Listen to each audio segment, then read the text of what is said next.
We're live now. All right. Good afternoon and welcome to a regular meeting of council. Actually, good evening. Welcome to a regular meeting of council and general committee for Monday, May 10th, 2021. And before we begin the meeting, I'm just going to ask for the singing of O Canada.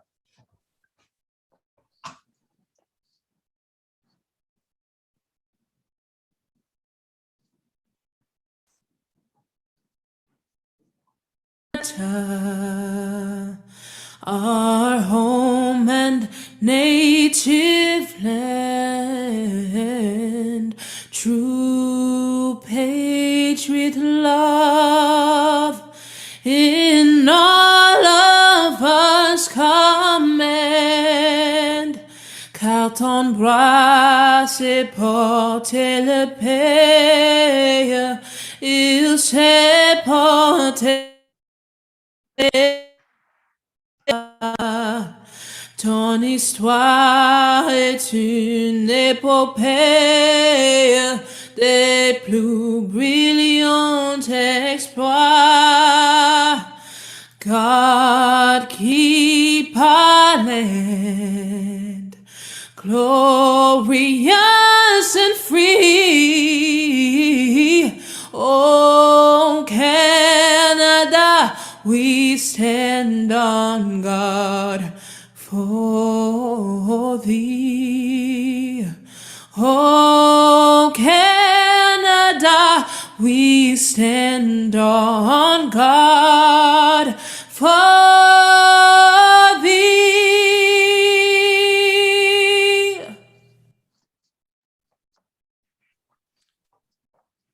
All right. Just got a bit of a mayor's report. So if any councillors want to get a quick glass of water or juice, feel free to do so. And I'd like to begin the mayor's report with a brief update on the ongoing action plan for 282-285 Ontario Street. Throughout the 2020, the Ministry of the Environment, Conservation and Parks undertook surface water sampling of 12 Mile Creek during the dry and wet events in February, September, and October. As you will recall, in December, the ministry presented to the council their findings. The sampling of the two storm sewer outfalls found that the metal concentrates were considered typical for an urban stormwater system and were not a surface water concern. PCBs, commonly used as coolants and lubricants, have been banned since 1977 and found in trace amounts in the environment around the world. PCBs were found in amounts above background in a storm outfall connected to the former industrial use. To confirm the findings, the ministry undertook additional surface water sampling in November, December 2020. On April 27th, the ministry provided the city staff with an addendum monitoring report to the 2020 surface water quality study, which discussed the findings from the wet November and December sampling events. The addendum confirmed amounts of PCBs above background were leaving the site, entering into a municipal storm sewer, and ultimately reaching 12 Mile Creek. The ministry directed that the landowner identify the source of PCBs and provide a plan to stop migration into the city's storm sewer. Work is expected to proceed ahead of any development application, and to date, the landowner has demonstrated cooperation with the ministry. The additional sampling findings were also shared with Niagara Regional Public Health, who confirmed that there is no increased risk to human health to those living near the site. And in response to Councillor Porter and Councillor Cisco's motion in December, staff will prepare a follow-up report in June on the status of the site. And residents can access the ministry's technical memos, covering letter, and presentations on this matter on the city's website. So it's a one-stop place for all those interested on the Ontario Street site, which is the former GM property. And that's Action Plan 282-285 Ontario Street.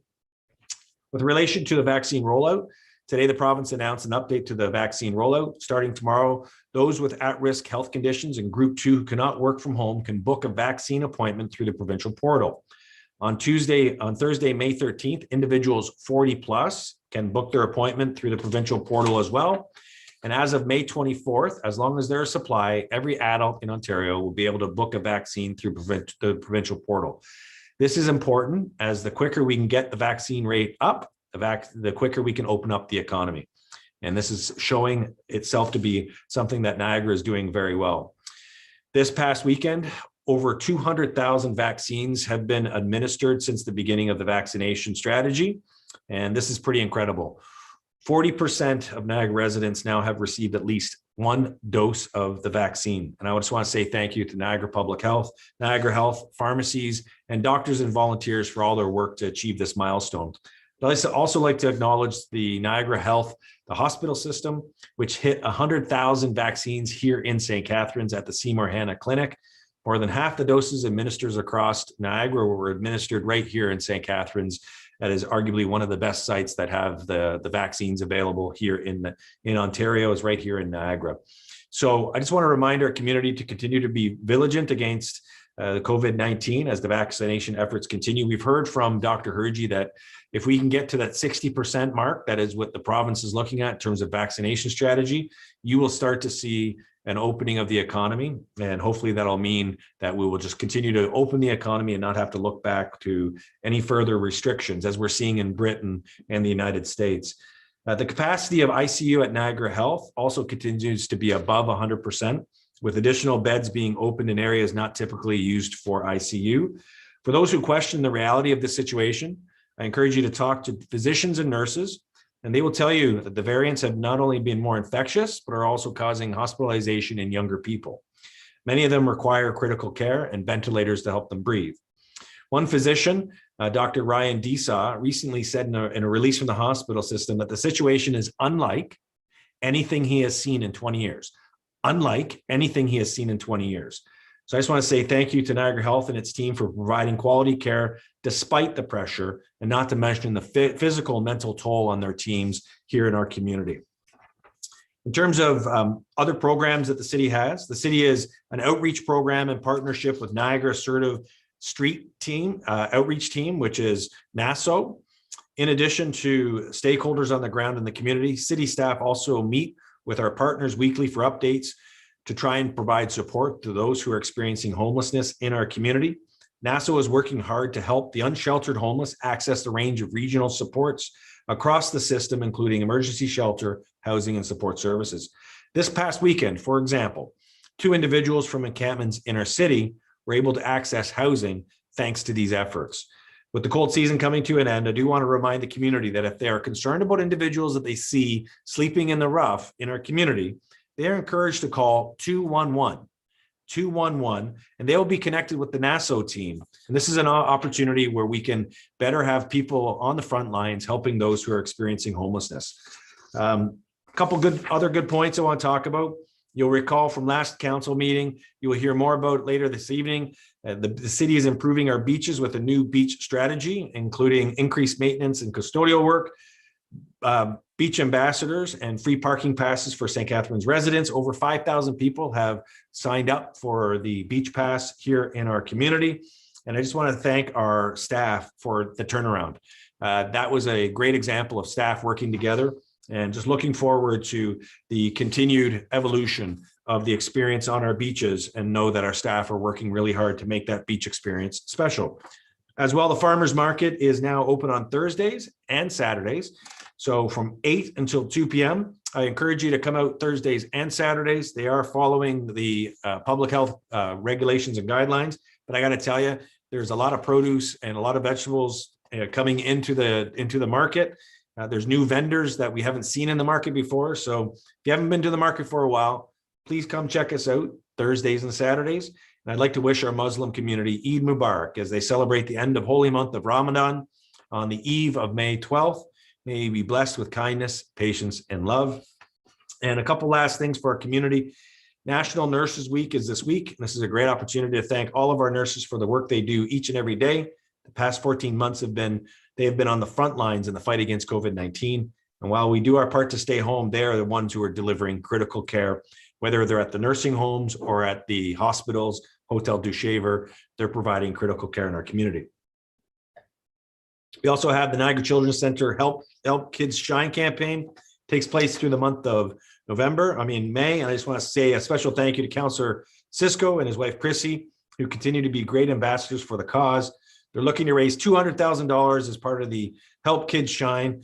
the campaign, you can go to helpkidsshine.ca to support the campaign. This supports over 5,800 children here in our community. It's an amazing organization. And I know Councillor Cisco is also a board member. They do great work for many, many families here in our community. In addition to that, I'll just end with, we got to continue to support local as much as possible. Our economic development team has been actively working with our business community. These are not easy times for certain businesses who aren't able to open or are only able to open partially. And so we got to do what we can as a community to support local, buy local, and do what you can to support local businesses in our community. With that, I'll turn it over to the clerk for the adoption of the agendas. Thank you. Through you, Mr. Mayor. The following items of additional correspondence have been placed in Council Sugar Sink folders. A confidential letter from Ms. Polacco, Executive Director, St. Catharines Downtown Association's Board of Management Director nomination, correspondence from John Koshti regarding Berkeley Park, correspondence from Doug and Aaron Yarnell regarding parking at Sunset Beach, correspondence received regarding parking at Sunset Beach and Lakeside Beach Park, and confidential memorandum from the City Solicitor regarding beaches strategy, response to motion from Councillor Dodge, correspondence from Ed Smith regarding more police on the beach, memorandum from Manager of Transportation Services re-update on the planned Rainbow Crosswalk, and the following amendments have been made to this evening's agenda. The phrase "without leave," and I quote, "of the hearing officer" has been added to the end of section 12.1.5 of the short-term licensing bylaw. Section 12.1.5 now reads, if the total of all demerit points in effect respecting a short-term rental premises is at least 15, the director shall revoke the short-term rental license for its remaining duration, and the licensee shall have no right to appeal the decision without leave of the hearing officer. As well, Councillor Littleton has requested that the following items of correspondence be endorsed by Council this evening. Council correspondence sub-item 6, resolution from the town of Caledon regarding support for 988 suicide crisis number, and Council correspondence sub-item 7, a resolution regarding request to Province of Ontario to withdraw its prohibition on golfing and any other outdoors activities. The following item of additional correspondence has been requested to be referred to staff. Correspondence from Mr. Koshti, Berkeley Park. Councillor Sorrento has requested that this item be referred to staff for inclusion in a forthcoming report from staff regarding the parks renewal program. And that's this evening's amendments to your agenda. All right, thank you to the clerk. I need Councillor Garcia. Thank you, Mr. Mayor. Through you to the clerk, just to confirm, I had emailed the clerk to ask that item 2.6 be pulled from consent. It has been pulled. Sorry, it has been pulled. Okay, I need a mover and a seconder for the agenda. Councillor Harris, Councillor Phillips. Any other changes to the agenda? Seeing none, all in favor? Okay, that's carried. Thank you. Okay, any conflicts of interest? I knew Councillor Phillips, you know you got one. Thank you, Mr. Mayor. Yes, I have a conflict regarding 10.1. My son is an executive with the Alcohol and Gaming Commission, and he is responsible for licensing. Thank you, Councillor. Any other conflicts? Okay, seeing no other conflicts, adoption of the minutes. We have a motion that council adopt the minutes of the meetings of council held on Monday, April 26, 2021, and that council adopt the minutes of the general committee meeting held on Monday, April 26, 2021. Any changes or to the minutes? Okay, seeing none, a motion to approve. I got Councillor Kushner and Councillor Miller. All in favor? That's carried. Thank you. Okay, we're now going to resolve into general committee. The following has been requested to be moved from the consent. So I'll turn it over to the clerk for the consent agenda, because I think we've got a couple of changes to the consent agenda. Through you, Mr. Mayor, this evening's consent agenda. Financial Management Services, the Director, ESC cover report, meeting of April 12th, 2021, save and accept item 10.6, 2.2, Financial Management Services, Accounting and Payroll, Port Dalhousie, BIA, final audited financial statement. 2.3, financial management services from the director, 2021 property tax rates. 2.4, community recreation and culture services and engineering facilities and environmental services recommended projects for P21-157 active transportation priorities. 2.5, engineering facilities and environmental services Niagara Region cost sharing agreement. 2.7, planning and building services, building and development, building services annual report on revenues, expenses, and stabilization reserve fund for 2020. 2.8, Office of the CAO electric vehicle charging station agreement. 2.9, legal and clerk services, Office of the City Clerk, council correspondence. 2.10, Office of the CAO District, Niagara District Airport RFP. 2.11, Office of the CAO non-resident beach parking lot passes. And that's this evening's consent agenda. Okay, I need a mover and a seconder for the consent agenda. Councillor Littleton, Councillor Porter, Councillor Garcia, just for 2.6, is it a change to the staff recommendation or do you just want to talk to it? I just wanted to talk to it for a minute, Mr. Mayor, because it's an issue that I think all of council should be informed and for information. Why don't you do it right now then? Let's get it on the floor, and if it's just for a comment, that'd be great. Then we can wrap it up. Thank you. Just pulling it up here. No problem. It is a good news story. I'm glad that you're shining a light on it. It involves the 12 Mile Creek and the source of the 12 Mile Creek, which goes through Pelham. And it is about staff working with other OPG and other stakeholders to improve what is an important water course. So Councillor Garcia, it's over to you. Yes, thank you, Mr. Mayor. Obviously, Councillor Williamson and I have been quite involved with getting the shoreline protection improvements on Shore Boulevard and others in Abbey Muse area and so on. But I just wanted council to be aware, and perhaps Director Martuccio can comment on that part of the recommendation is that we work with the town of Pelham to complete some restoration work over there. My understanding is that we have to do that because we need to do some fish habitat compensation, and there were no locations within our city limits that were suitable. If Councilor Martuccio could just comment, I just wanted council to be informed because we could get questions as to why we're doing this in another township. Director Martuccio.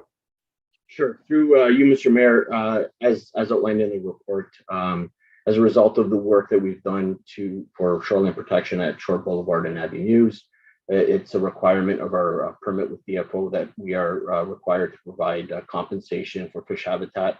The work has resulted in the destruction of some fish habitat in Lake Ontario, and as such, we are required to provide a compensation plan.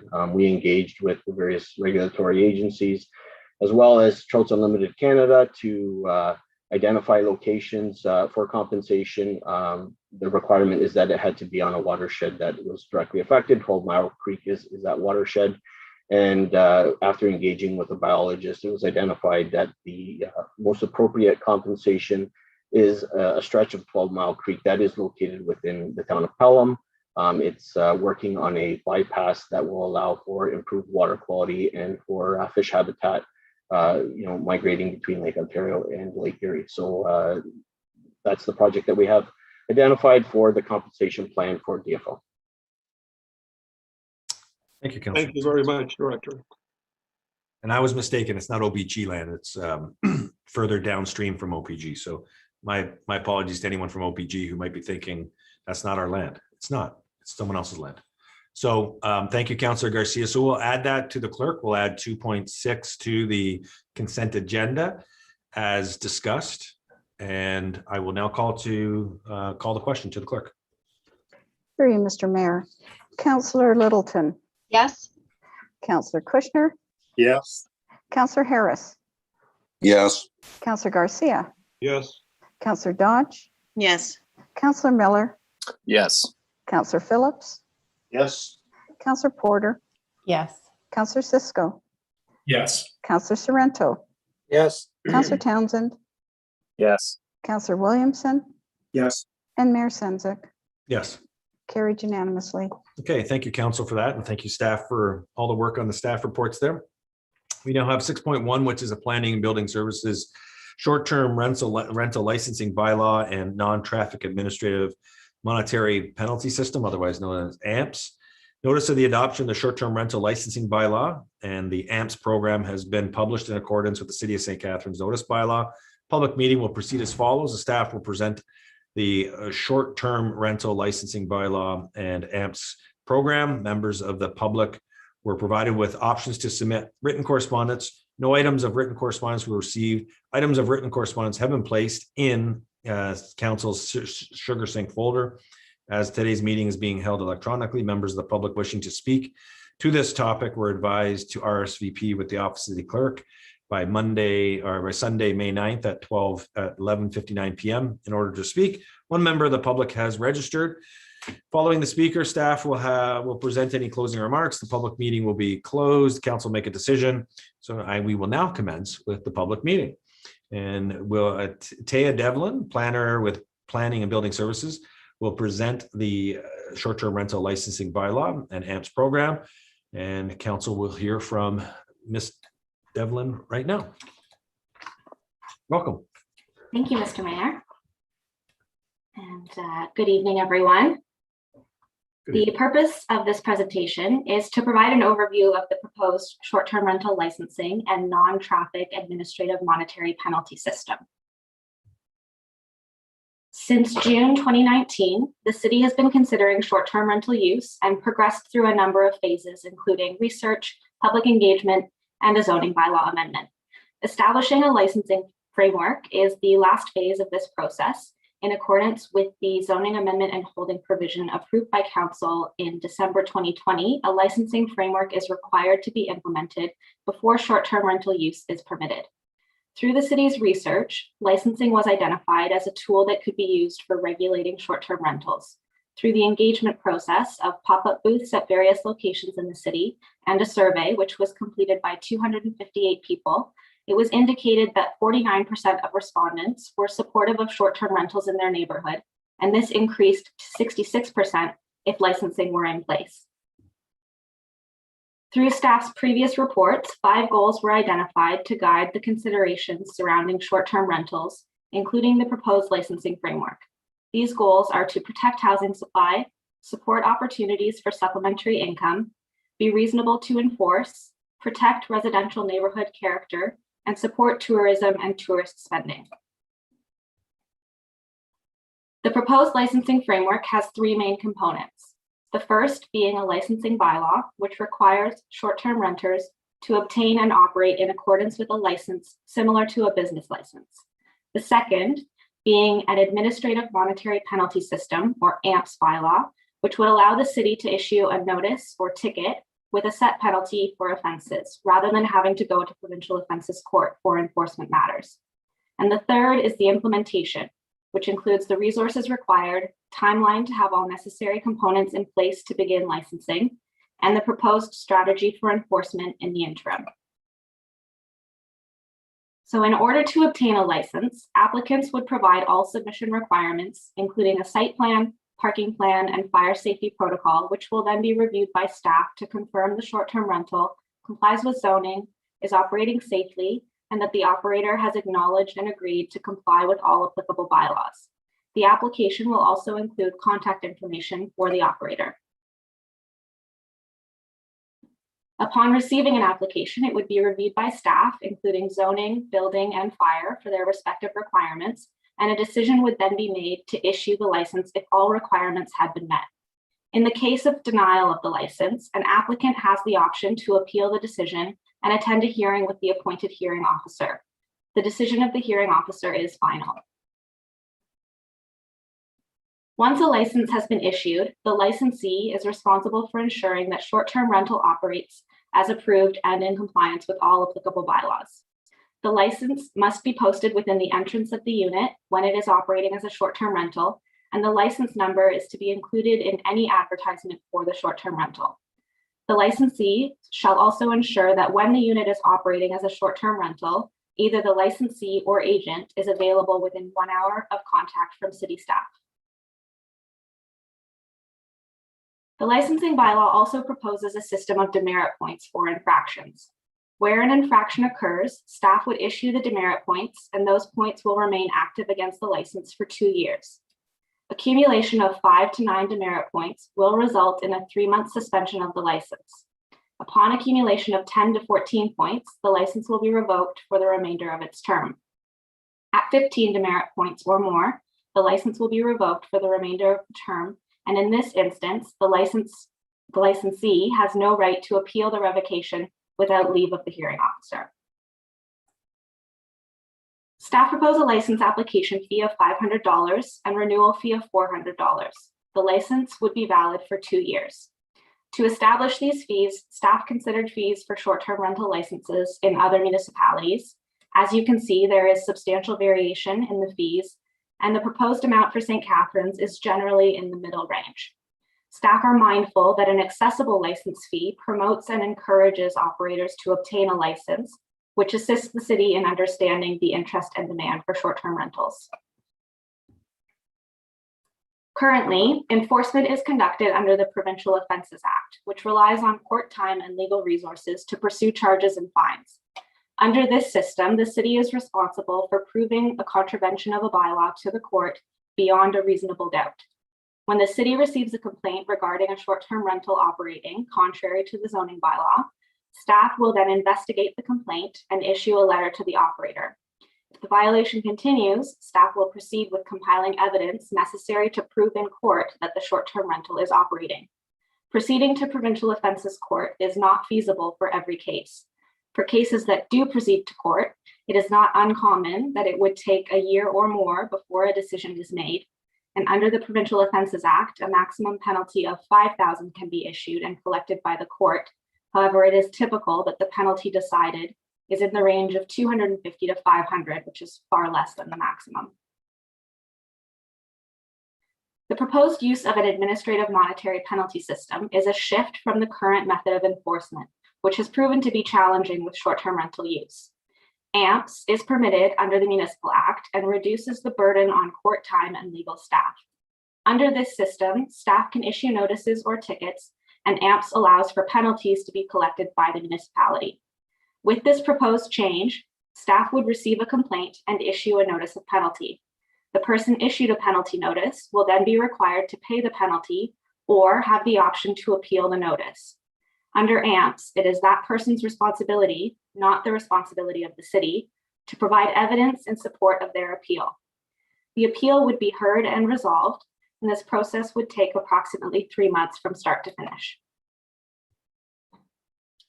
The proposed AMPS bylaw sets out penalties for various offenses, including operating a short-term rental without a license, operating without conforming to applicable laws, and not having a contact person available within 1 hour of a call. A penalty can be required for each instance of an offense or for every day that an offense occurs. Penalties that are not paid will be considered as fees owed to the city and added to the property's tax bill. So for a few examples, in the event that a home applies and obtains a short-term rental license, and then the city receives a complaint regarding a nuisance party at that address with disorderly conduct, damage to property, and unreasonable noise, staff would investigate, confirm this offense, and then issue a penalty notice for failure to comply with applicable bylaws, which has an associated monetary penalty of $400. In addition, under the licensing bylaw, this infraction results in 7 demerit points, and the license would be suspended for 3 months. In the second example, a home that operates as a short-term rental without a license would be issued a penalty notice with a monetary penalty of $1,000. In this case, if the operator appeals, it is their responsibility to demonstrate to the screening or hearing officer that the unit was not operating as a short-term rental. This is opposite the current scenario where the city is responsible to gather evidence to prove the use has occurred. Tammy Kate will now present the implementation component. Thank you. The short-term rental licensing and non-traffic AMPS program implementation strategy includes an interim condition prior to the new licensing and enforcement regime taking effect. In November 2020, Council approved the amending zoning bylaw, which permits and regulates the land use aspects of a short-term rental. A holding provision was applied until such time a licensing enforcement program has been implemented. Currently, short-term rentals are not permitted in residential areas. However, bylaw enforcement staff continue to face barriers in obtaining sufficient evidence to enforce under the Provincial Offences Act. Bylaw enforcement staff have been rescheduled to weekday shifts and are doing overtime on weekends to respond to the provincial emergency orders and COVID regulations. Staff have been much more successful at issuing tickets for short-term rentals under COVID legislation and have been proactively monitoring repeat offender properties that generate the majority of complaints. Through the Beach Strategy report considered by Council in April, 2 temporary bylaw enforcement officers were approved to support both COVID and short-term rental enforcement for the remainder of 2021. The resource request in this report, the short-term rental licensing and AMPS, seeks to make these positions as well as an additional bylaw enforcement officer permanent beginning in 2022 for a total of 3 new bylaw enforcement officers. Currently, the City of St. Catharines employs 4 private property bylaw enforcement officers for the entire city. Annually, the city receives approximately 3,700 bylaw enforcement complaints a year. This statistic has been rising as residents have been demanding a higher level of service for bylaw enforcement infractions. When comparing bylaw enforcement demand with other similar-sized cities with universities, the staff complement is approximately half, which translates to double the workload. The increase in short-term rental complaints alone justifies the need for additional bylaw enforcement staff. The benefit to the community is that additional bylaw enforcement staff will also be able to better respond to complaints for property standards, waste, graffiti, and long grass and weeds. The report before Council this evening was tabled on April 26 and the following day sent to all persons who have registered to receive updates on the short-term rental project via the city's website at engagestc.ca. Should Council approve the recommended short-term licensing and non-traffic AMP system, for the next 6 months, staff will undertake the new workflow and internal processes, hire the approved positions, appoint hearing and screening officers, undertake training, and conduct technology acquisition. Following that, an education campaign will take place, ramping up to the January 2022 registration kickoff. The registration process is expected to begin with wards 5 and 6, where the majority of short-term rentals exist, followed by wards 3 and 4, and then 1 and 2. It is possible that the timeframes can be moved up depending on the number of registrations received. However, the staggering of the registration process will assist in future years by also staggering the license renewals. Monitoring will be an ongoing process undertaken by staff. The introduction of a non-traffic AMP system for short-term rentals presents an opportunity for the modernization of the city's bylaw enforcement division as a whole. While the expectations of the community continue to increase in the areas of short-term rentals, we have also seen an increase in the number of complaints around property standards, long grass and weeds, and graffiti. The increase in staff complement, as well as a new non-traffic AMPS system, will permit the city to review antiquated bylaws and update them to the AMP system, which keeps financial penalties in the municipality, improves efficiency in enforcement by bypassing the provincial offences court process, reduces burden on legal and prosecution staff, reduces dependency on overtime, and offers residents seasonal evening and weekend coverage. The resources required to fully implement a short-term rentals licensing system and a non-traffic AMP system will better meet the needs and expectations of the community across all wards. Particularly between Easter and Thanksgiving, Council has been receiving increased complaints from residents about irresponsible behavior by guests of short-term rentals, and frustrations continue to mount from staff and the public around the inability to protect residents from these impacts. Council asks staff to investigate best practices and to report back on the best possible way to hold short-term rental owners accountable. The report before you this evening seeks Council's approval to implement a system that puts the balance of power back to the municipality to enforce short-term rentals, as well as implement a revenue source that can assist in offsetting some of the costs of implementation. Staff have made the following recommendations for Council's consideration this evening to better support the community's bylaw enforcement needs as a whole. At this time, I'd like to thank staff from planning, building, bylaw enforcement, clerks, economic development, fire, finance, and legal for their collaborative work on this report. In particular, I'd like to recognize Taya Devlin, planner, for her thorough and comprehensive project managing this file, including significant public consultation, working with short-term rental providers, leading the project team, and crafting the report before you this evening. Thank you. We are here to answer your questions.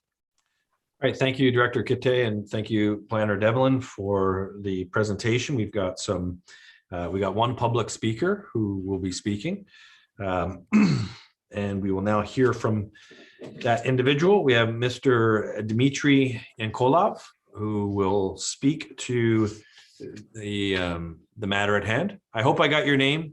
Well, thank you, Mr. Mayor. Yes, you got it perfectly. I don't know how you practice that one, but thank you. Welcome. Welcome. Over to you. Thank you. My name is Dmitry Yankolov, 25 Western Hampton, St. Catharines, Ontario. Dear Mr. Mayor, dear councillors, city staff members, and all the residents of St. Catharines, thank you to give me opportunity tonight to present my case about the no parking amps. That's my goal tonight. Great job done by the city staff and the short term. Yeah, please next slide, please. Yes, great job done by the city staff on the short term license preparation. I'm very impressed by it. I have no personal interest in the short term renting. I don't have race in I don't have horse in the race. I'm here to talk about the AMPS. It's a system to implement the enforcement of bylaw and any kind of bylaw in the city. I talk with the city staff, and I understand the AMPS, it's in work in progress and could be a long way to iron up some of the issues that exist.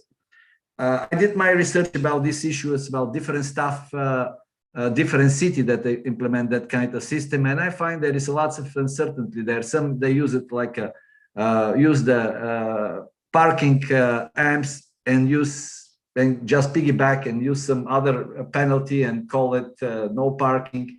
Some they have a different separate them into two different issues. So some of them use $500 it's a maximum penalty. Some of them they use like $1,000 penalty. So it's something that I'm not certain about. But we all understand that laws has to be respected and enforced in any kind of city or government level. And I can say that the city does, for the last few years, get an excellent job enforcement some laws. I walk here in the neighborhood almost on daily basis for a few hours, and I can see there is no issues with the grass, waste, and any kind of stuff. And so thank you again for the wonderful job that you're doing for the last few years enforcing that kind of stuff. But let me put some more issue about the AMPS for no parking. Here in Canada, we are very proud to have that we're using a very democratic justice system. And I agree that democratic system comes with a price, but I believe it's all worth it for it. Let me say a few words about AMPS in my personal experience. There is a huge difference between the two systems, and one of the differences, there is lots of difference though. So in the provincial court system, part 3, you go in front of the judge, and you put all the the cases, everybody put their own cases, the judge decided, and I would believe it's all fair and all level playing field. We're all the same front of the judge. In administrative penalty system now, I have that we have a very power and balance and level playing field. We can see in the sketch, even so the net is in the middle by according to the city, we are the level that we playing, all the citizens are few feet or few meters down from the level of the things. I just can highlight some of the difference. One of the difference, for example, in the provincial court, they have to prove beyond a reasonable doubt that we are guilty, or the citizens are guilty, or businesses are guilty by any kind of bylaws. In that new AM system, they use the term balancing of probability, which one probably means about 50%. Other difference is that the guilt, it's the other significant difference is in the provincial court, we have the probability of all the evidence to be shared between each other. So playing level field, the same kind of how I have field. In the AMPS, the city is not responsible to share any kind of information. If you have to have some things, you probably have to do a Freedom of Information Act, and then it's another, and you don't know what you're going to get. So my experience is very, very complicated with that kind of things. And lots of city, I try to research, they don't have kind of set the rules about it. So very unbalanced level field with no set rules that we're playing on that things. Next slide, please. Yes. So let's put some concern that I have with that. So I have lots of concern with that no administration penalty system. And probably you can see the list, but I'm not going to go through every one of them.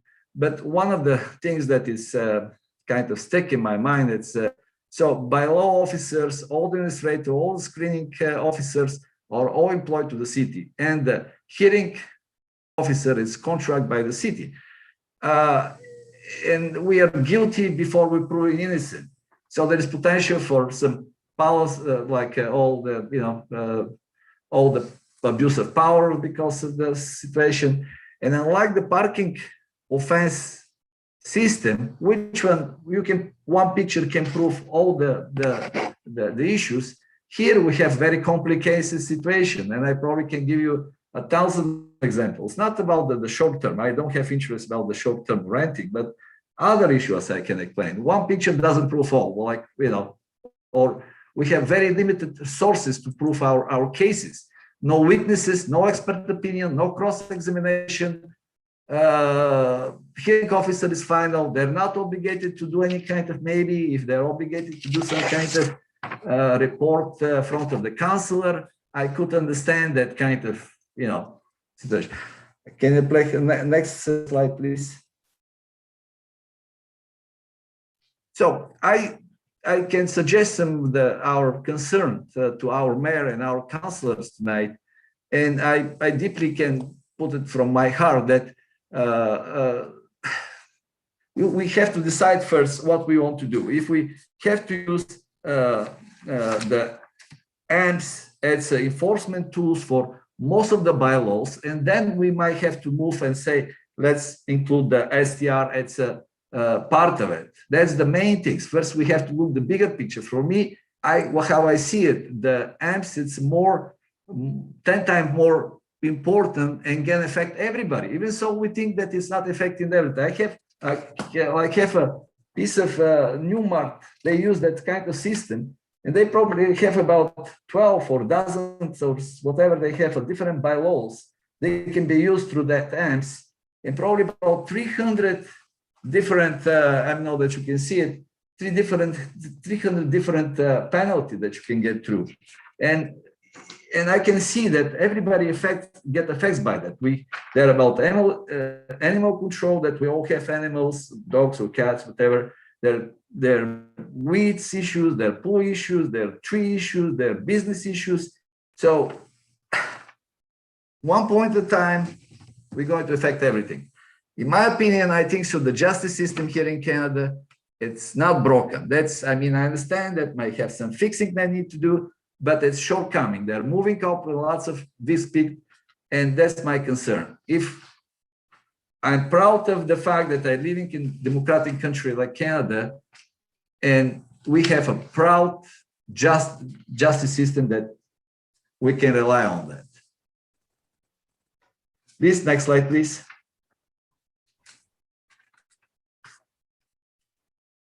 Next slide, please. Oh, thank you, Mr. Councillor, for all the time that you give me today. So let's use our bridges here between the city and resident to make better future for all of us. And I'm here to try to answer any question. And I'm sorry that I got a little bit more emotional today, but apologize for that. And I hope that I don't offend nobody with any kind of picture or any kind of words here. Oh, no. Very well done. Actually impressed with your presentation and the amount of research that you've done into the AMPS program. It is something that isn't really understood very well by a lot of citizens, but you took the time to dive into it and you presented a very compelling case. So I've got some councillors who are looking to ask some questions. Mr. Yankolov, Councillor Miller, you're up. Thank you. Thank you. Thanks for the presentation, Mr. Yankolov. Just I appreciate the concerns you have about AMPS, and I think I understand them. As staff sort of alluded to in the preamble in the public meeting, this is a very unique challenge enforcing on short-term rentals, more than any other bylaw. And I know this is a big if we were to restrict its use to only the short-term rentals, would you support AMPS? Is your main concern that you see it expanding into other bylaws as well?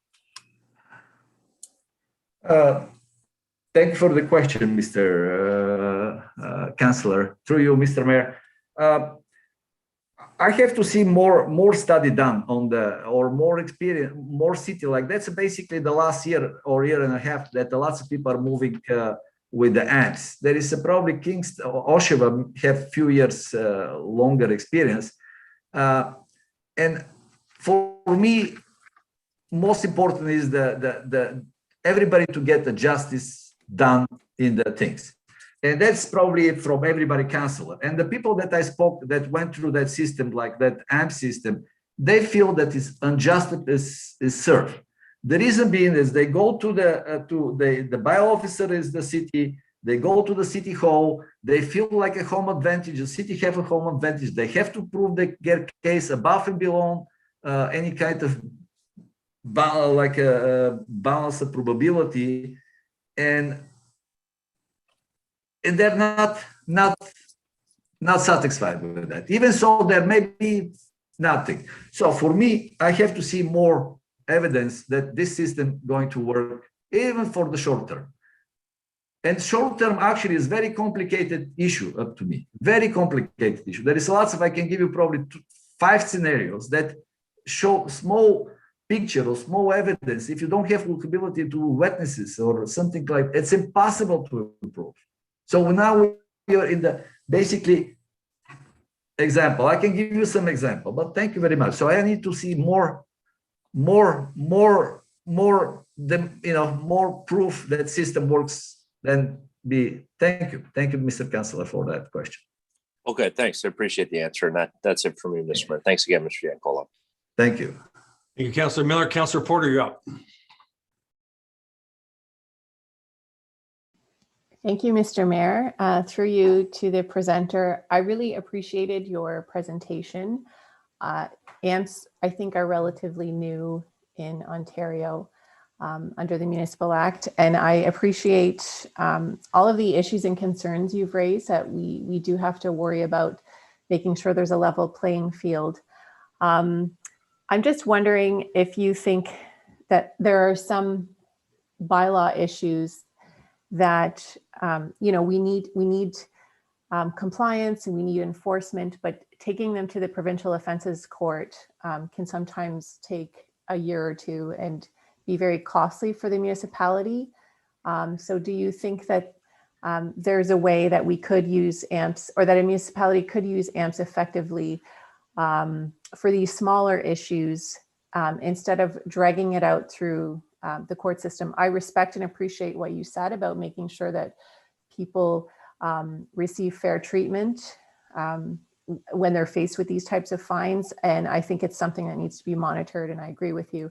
I'm just wondering what your thoughts are on some of these smaller issues. We've seen cases in St. Catharines where there are, some important building code violations, and it's taken 2 years to go through the provincial offenses court. And when something goes to the provincial offenses court, I don't believe any of that money comes back to the municipality. It's just money that leaves the municipality. So I think that maybe there's sometimes a compliance deficit with some of these issues. Can I get your thoughts on that? Oh, thank you, Councillor, for the wonderful question. Yes, maybe some of the small or not straightforward cases like a grass or something like that one picture can tell all, can be used for that kind of stuff. Maybe that's a good step that we can take in the beginning, just prove that it's going to work. See, monitor how many complaints we're going to have after that, see how things are going to go. But jump in that deep water, like basically deep diving in the complicated issue, I have some concern. I understand that the city is, yes, I understand very well. I know that 60% of the money from the provincial court has to go to the region, not to the city. That's I know that. So that's your big concern. I understand that. But having said that, I'm willing to take some height in my property taxes and keep the democracy and justice system in place. And I understand there is a backlog of the system that's happening in the last few years, but there is new technology coming in place. So maybe in the 1 or 2 years from now, we're going to see things are moving very fast, going to be very efficient. The same like the Zoom now. We don't have to go, the lawyer from the city doesn't have to go to the provincial court, even so across the street, can be done over the internet or through things. So the things can be very efficient. So, thank you. I appreciate your answer. And if you're for small stuff, yeah, sorry, yeah, okay. Sorry. And if you're very interested in this and you're going to continue kind of monitoring this, I'd be looking forward to hearing from you in the future. Thanks. Thank you, Councillor. Thank you. Councillor Garcia, you're up. Thank you, Mr. Mayor. Thank you, Mr. Yankolov, for a very good presentation. I just have one question for you. Do you currently operate a short-term rental in the city of St. Catharines? Thank you, Mr. Garcia, for your question. I said in the beginning, but through you, Mr. Mayor, I don't have no interest. I never operate any kind of short-term rental in the past. And probably I don't have no interest operated any kind of future in the past. But I can give you a small example that I might have go under that kind of things. Like say next year it's a summer game and I plan to operate, build like a summer game. I'm very excited about it. Thank you to the city of St. Catharines. So next year I plan to be volunteer in the summer games, and I might bring volunteers in my house, whatever it is, for a few weeks. So two things. And we might have some in and out people lots. So from the neighborhood, maybe it looks like operate some short-term rental. And if somebody come and take a picture, what is the stuff, what is the cars, can put me in the position, they give me the penalty ticket, and I have to prove myself now in front of the hearing officer. There is no such thing exists. Even so, the evidence looks like it is. So a burden now is in my side to prove that I don't have no short-term rental rights. I don't have no interest in the future, except. Okay, thank you for that, and I apologize if I missed that you said that earlier. So okay. Yeah, exactly. I don't have no interest, but there is lots of cases I can put forward in front of the councillor. That is, even from the outside, my neighbors maybe looks like something like that, but I might have some friends, families. I might put the house, give it to my daughters or whatever is the case, or the in-laws or whatever is the case for some time. And it's very difficult to prove after that it's not money exchange. There is no anything to do with the short-term time license. Versus if we use the provincial court system, the city have to prove. So they have to have a little bit more evidence, including some listing in that, something like that. So that might put my in the position they have to prove that. Thank you, Councillor. Okay.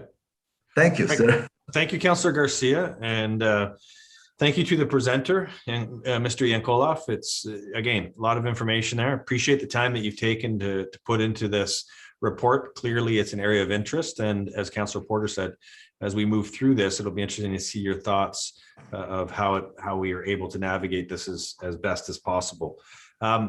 So with that, there are no other speakers. So I'm going to call the council meeting to order, and it says bang the gavel, but I don't have a gavel, so that's my knuckle. I'm putting my knuckle. There you go. That's a gavel.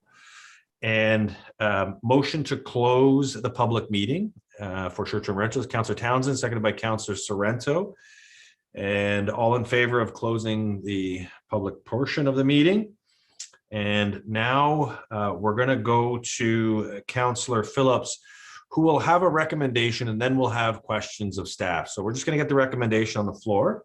And I'm going to ask Councillor Phillips. And Councillor Phillips, I believe you're going to speak at the end after the discussion is complete. So you just introduce the motion if you can. Thank you, Mr. Mayor.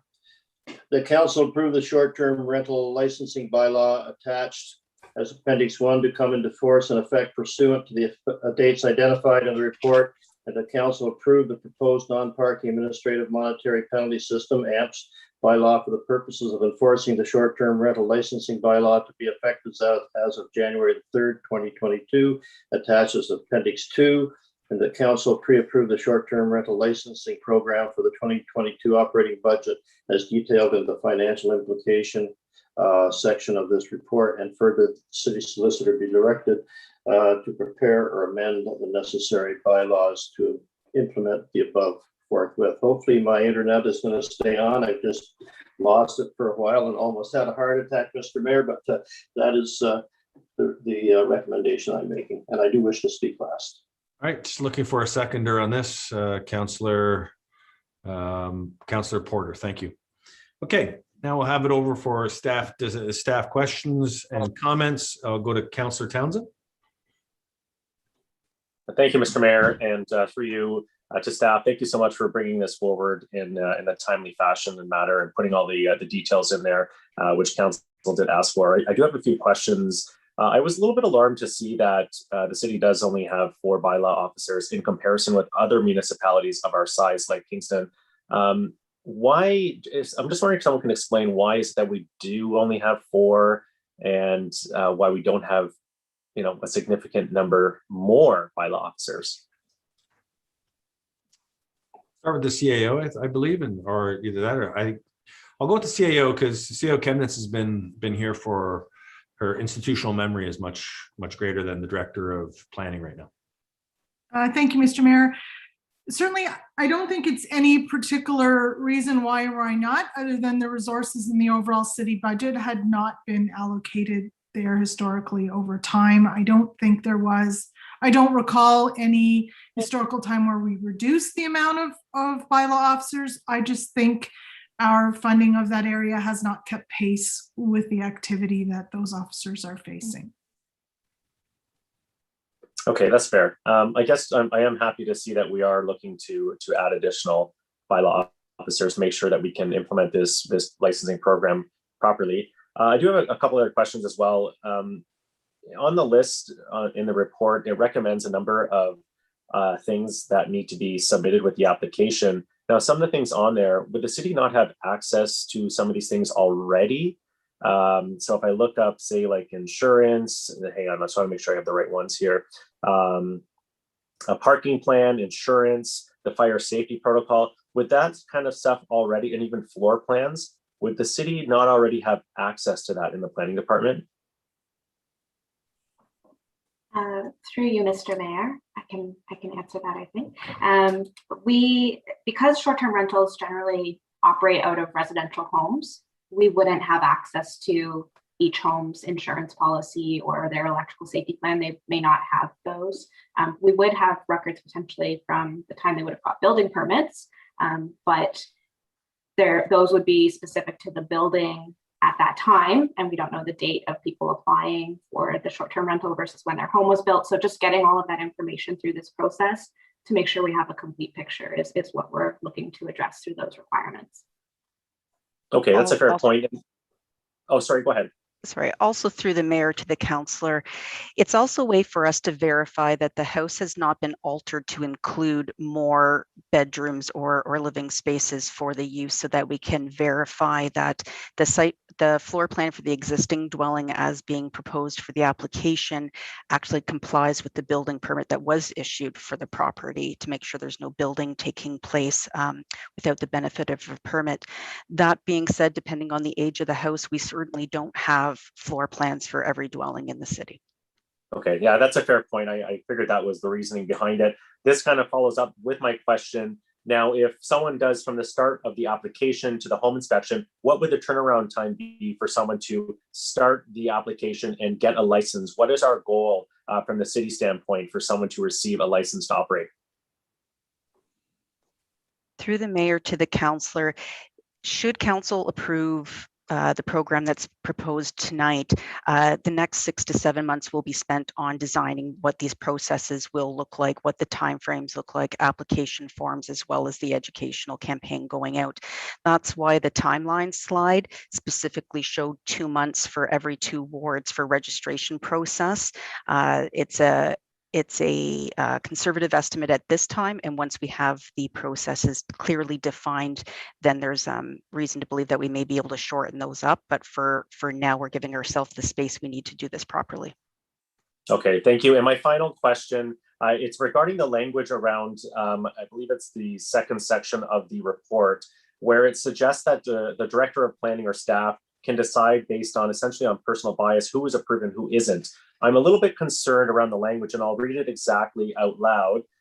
It says the director of planning and building or their designate may refuse at their discretion the issuance of a license, where I'm just wondering if there is different language we can use around that, because I believe that that opens the possibility of a personal bias of maybe us having a personal issue with this person in the past, or maybe a neighbor complaining about the person who's running the short-term rental. I'm just concerned about the language that is included there and why it was chosen the way it was. Through the mayor to the councillor, on page 6 of the report under issuance of license, it actually specifies the type of areas in which the director or their designate may decide not to issue the license. So it's around things like a past pattern of behavior of poor conduct, where there's an adverse there's an adverse impact to the public, there's threat to health and safety of persons or property, there are orders on the property under property standard, building code, fire code, the property is not in compliance with the zoning bylaw, there are fines, fees, or taxes that are owed to the city, there are objections from the chief building official, fire chief, or other planning staff, or a previous license have been revoked or suspended within the last 2 years. So there isn't a clause for personal bias. It's very much based on the applicant's ability to demonstrate compliance with city and provincial legislation and regulations. Okay, perfect. And I was able to read through this. It was actually more so the first clause that does concern me. I know, like, past conduct. So just for understanding, if someone has complained about a property in the past having a noise violation, would that now not allow them to get a license in this licensing program?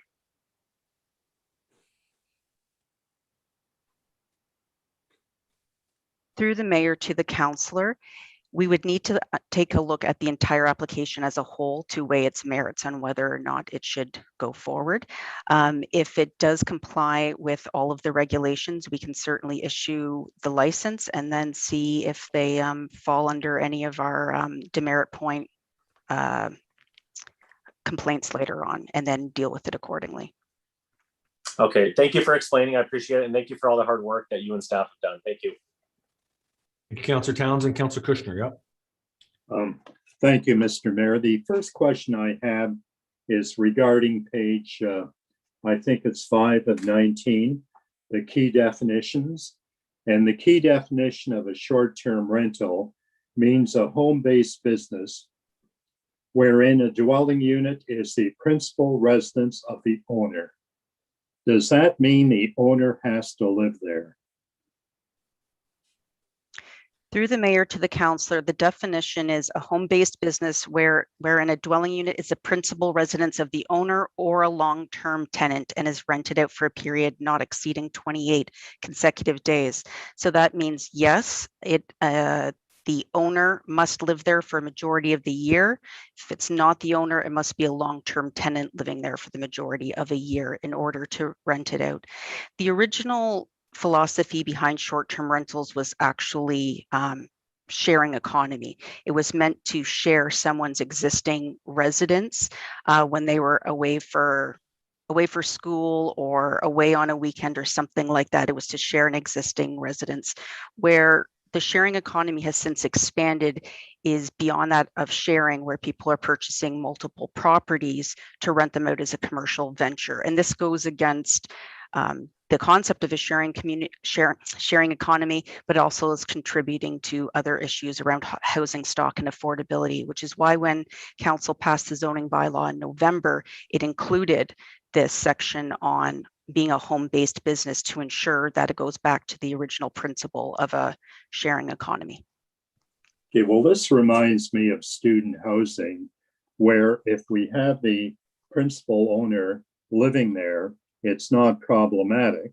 But what becomes problematic is when somebody buys a house for investment purposes, and there's no policing by the owner, because in many cases the owner is out of town. And we've got the same problem with short-term rentals in the city where they're not owner occupied. So what would be the incentive for me to get a license if I'm from out of town? Through the mayor to the councillor, if you do not get a license and are found to be operating a short-term rental, on the balance of probabilities, if bylaw enforcement staff find that you are operating without a license, it's $1,000 ticket every single time there's a violation. So it gets expensive very, very quickly and negates the use on a long-term basis. So are you suggesting that with the licensing, we will not have non-owner occupied short-term rentals? Through the mayor, I'm suggesting that by having owner or long-term tenant occupied dwellings to operate a short-term rental as a home-based business, that it will cut down on the number of people who are purchasing multiple properties, since they won't be able to prove that multiple properties are their primary source of residence. As I recall, years ago, planning staff were recommending a student housing bylaw. Was that for similar reasons as you're making the argument for short-term rentals? Through the mayor to the councillor, I wasn't here at the time that the rental housing licensing bylaw was being discussed by council, but my understanding is it was being proposed to deal with an absentee landlord situation. Okay, because at one time we had a lot of problems, and the problems were due to lack of enforcement. And now we do have excellent enforcement, and we have very, very few problems with student housing.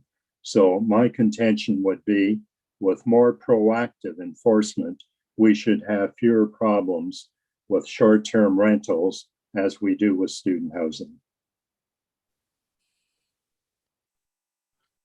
Through the mayor to the councillor, that has not been our experience. We have been, this is the second year now where we have changed the hours and scheduling of bylaw enforcement staff to be proactively enforcing these matters on evenings and weekends. And it still doesn't change the fact that they are not able to obtain the level of evidence necessary to be successful at a provincial offenses court hearing. Okay, and my next question is what the number of homes that would be converted to short-term rental. we do have a shortage of rental units now. And would that cause a bigger deficiency in rental accommodation? What's happened in other communities when they introduce short-term licensing? Through the mayor to the councillor, what the City of Toronto saw when they implemented a similar system was a number of units coming back onto the market for either market to be sold or back on for long-term rental. It actually increased the supply by so much that it pushed rental rates down in the city. Now, of course, the quantity is much more in the City of Toronto than here, but we will find a decrease in the number of short-term rentals through a licensing program, particularly for those owners who own multiple properties. Okay, and what the indication in the report is that our problems are with the Provincial Offences Act, that we're not getting appropriate enforcement on short-term rentals because of that. So has there been any lobbying to change the Provincial Offences Act to correct the deficiency that we now have? Through the mayor to the councillor, this may be a better question directed for legal, but currently the zoning bylaw does not permit short-term rentals, which means in order for bylaw enforcement staff to enforce that is that they have to go under a Provincial Offences Act court system. By implementing a licensing bylaw, which is a municipal bylaw under the Municipal Act, that gives us the opportunity to remove the Provincial Offences Court from the process and keep the penalties in the municipality. So I gather your conclusion would be that with short-term rental licensing, we would have perhaps a few more short-term rentals, but they would be owner-occupied, and we would not see the out-of-town owners of short-term rentals that seem to be causing the problems. Through the mayor to the councillor, at this time we have anywhere between 300 and 700 listings on short-term rental websites. We only have about between 20 and 30 properties that are what we would call a repeat offenders in terms of the amount of impacts that the residents are feeling. And the majority of those are caused by people who own multiple properties. So I think once we go to a licensing system, those who are interested in complying and doing this like a proper business will go forward with the licenses. Those who do not will either sell their extra properties, rent them out for long term, or they'll take their chances and they'll go through the enforcement system. And when they realize that it's no longer financially viable to move forward, that they'll at that time release the properties back into the system. And my last question is, when I read the newspapers, I get the impression that Toronto, even though they license, are still having problems with the short-term rentals. It's a new program that they brought in. So like any new program, you're going through some iterations. And so I don't think that they're necessarily having problems, Councillor. It's just they're adjusting to the new regime that's in place. Okay, thank you. Thanks to Councillor Kushner. Councillor Garcia, you're up. Thank you, Mr. Mayor. I have two main issues I wanted to address, and it's interesting because we just had a presenter talking about AMPS, but I wanted through you to the city solicitor, if perhaps we could share some of the answers I got to questions that I asked. But my understanding is that AMPS could in fact be used for other bylaws such as nuisance and noise, so that we could presumably, let's say, monitor or enforce compliance of people without having a licensing bylaw if we were enforcing nuisance and noise infractions and still collect penalties if we had the AMPS system. For you, Mr. Mayor, to council, yes, I mean, the AMPS system can be used to enforce any any municipal bylaw that's passed pursuant to the municipal act. So in future, if we wish to transition other bylaws, such as the nuisance bylaw, the noise bylaw, to the AMP system, that would be available to us to do that once we have sort of an administrative structure in place and the appropriate resources to do so. That is certainly an option that the city might want to seriously consider. Thank you to the city solicitor, and for you, Mr. Mayor, is there a complex task to set up the system?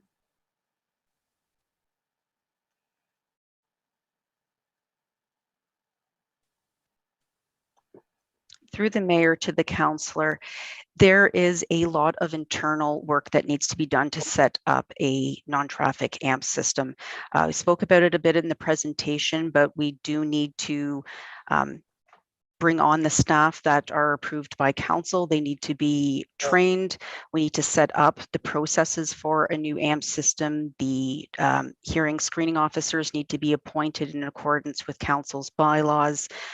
There's also going to be acquisition of technologies such as ticket machines and the software licenses that go through that. So there's quite a bit of work to be done, which is why we're suggesting that a January 2022 registration process rather than immediately, because we're not ready to go immediately. But we also did speak to that we are increasing both summer seasonal enforcement as well as short-term rental and COVID enforcement over the summer as an interim strategy. Thank you for that. And Mr. Mayor, to you to staff, I'm not sure who, perhaps Director York, if he's online. I'm very concerned that when I look at table 8, what we're saying here is to implement this system, we're going to be nearly $500,000 in extra expenditures of our taxpayers' money. So I still wrestle with what are the benefits that we as a city are going to get from having this licensing bylaw in place and making short-term rentals legal as opposed to having them illegal. Through the mayor to the councillor, this is not a revenue generating opportunity. This is to tackle existing situation that's causing a lot of frustration to council on a repeated basis. Right now, as it exists, short-term rentals are not permitted. And this is exactly what is generating all of the complaints that the councillors continue to receive, particularly on weekends from Easter to September. So that we know the status quo is not working. Council has asked us to come back to research and come back with a system that will better manage this issue. We have done the review of what other municipalities are doing. We are proposing the best approach forward on how to address these issues, how to put the balance of power back in the municipality in an effort to enforce these issues, bring the penalties in-house. And yes, it does come with a cost. But at the same time, the residents of this community are getting what they've asked for, and that is a better way to manage the issues and impacts that are stemming from the current short-term uses which are happening, even though they're not permitted. So we are responding to the community in a way that forces short-term rental owners to be accountable for the actions of their users. Thank you, Director. And to you, Mr. Mayor, I certainly was not in any way slighting what the work that you and your staff have done. Obviously, you've done a lot of work on this, and it's very comprehensive. Personally, as a councillor, as I said, I have great difficulty supporting something that would essentially cost our taxpayers nearly $500,000, and I'm not sure what the benefits are. I'm not sure that we're going to get a much better situation than we have now. And it seems to me that if we had the AMPs in place for, as I said, noise and nuisance, that we can probably do as much control. But anyway, those are my comments, Mr. Mayor. Thank you. Thank you, Councillor Garcia. Next up is Councillor Dodge. Thank you, Mr. Mayor. We were able to meet with staff earlier in the week, but I just have a couple of other questions that kind of have come up. If someone were to lose their, through you, Mr. Mayor, to staff, if someone were to lose their license, can someone else, like, what's to prevent someone else, like, say I had an Airbnb, a short-term rental, and then I lost my license from my daughter, say, applying at the same property, and then the same issues occur. What safeguards do we have in place for that?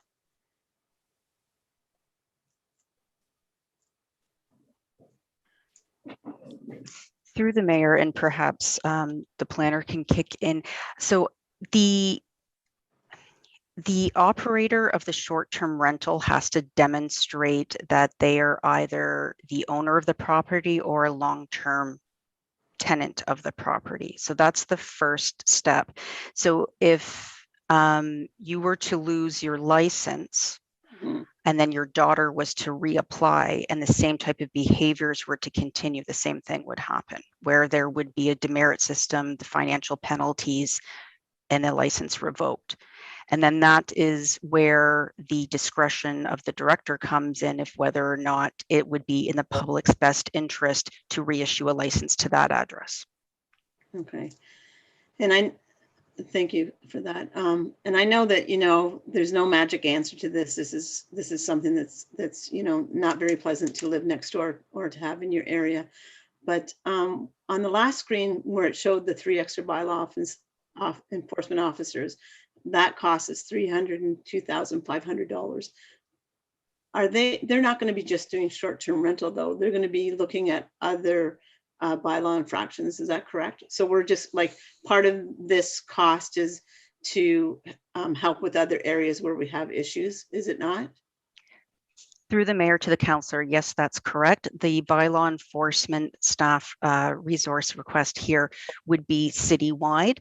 And as the seasons turn, there are different priorities in different areas of the municipality. So short-term rentals typically last from, as we said, Easter to Thanksgiving, but we also experience in other areas of the city different times of the year where where bylaw enforcement matters and complaints increase. So there's each ward has their own characteristics and their own needs, and by having more staff in that area, we can better serve our residents. Thank you. And then just one last question. The previous presenter was saying that there's other ways of maybe giving the same type of service. Can you suggest anything else could be comparable to what we're suggesting here tonight? Through the mayor to the councillor, staff have been working on a collaborative effort on this for the past few years. We feel that the recommendation put forward is the best one to manage and combat these issues, other than the status quo of going to provincial offences court. I'm not aware of any other options at this time that would be effective. Okay, just one last thing for confirmation. So if we take the 302 off the 462, it's really 162.5, is that correct?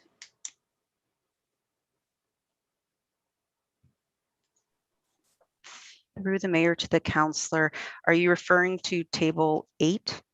Yes, table 8. So if we were to take out, like if we didn't look at it like those bylaw officers are only going to be doing short-term rental enforcement, and we said, okay, it's kind of citywide, so that wouldn't be 462.5, that would be for short-term rentals, it would be 162 roughly.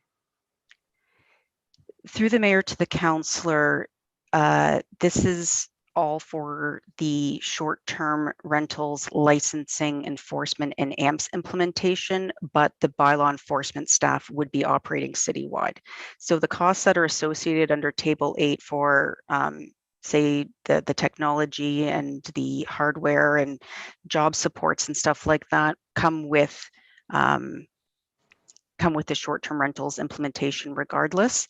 And same thing with the hiring of staff. They're going to need laptops and cell phones and licenses for our Amanda system and such. So regardless of short-term rentals, if we go with the additional staffing, those are supports that would be required. Okay, thank you. Thank you for the clarification. And Councillor Dodge, Councillor Littleton, you're up.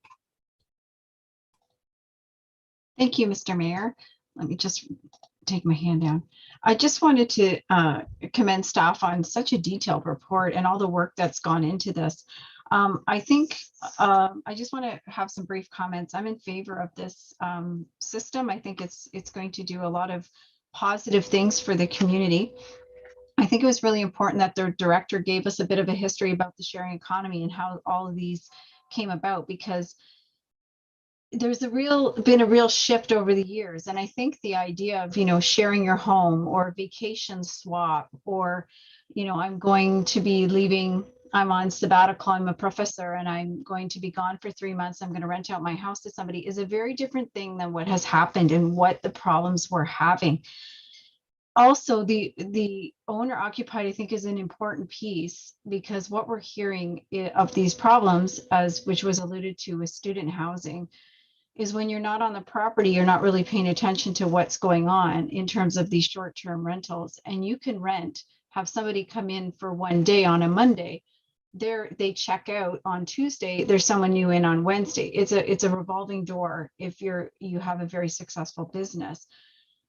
And I think, as we heard as well from the last presenters that were here, the last time we dealt with this was, it was for those entrepreneurial minded, an opportunity to really become hoteliers in a way. And that's where it's going. And that is what is really problematic when you start to, it's one thing when you're renting out your basement, to make a little bit of extra money, actually to get yourself into the housing market. Maybe that's one way you're getting yourself in, buy a house, rent out your basement.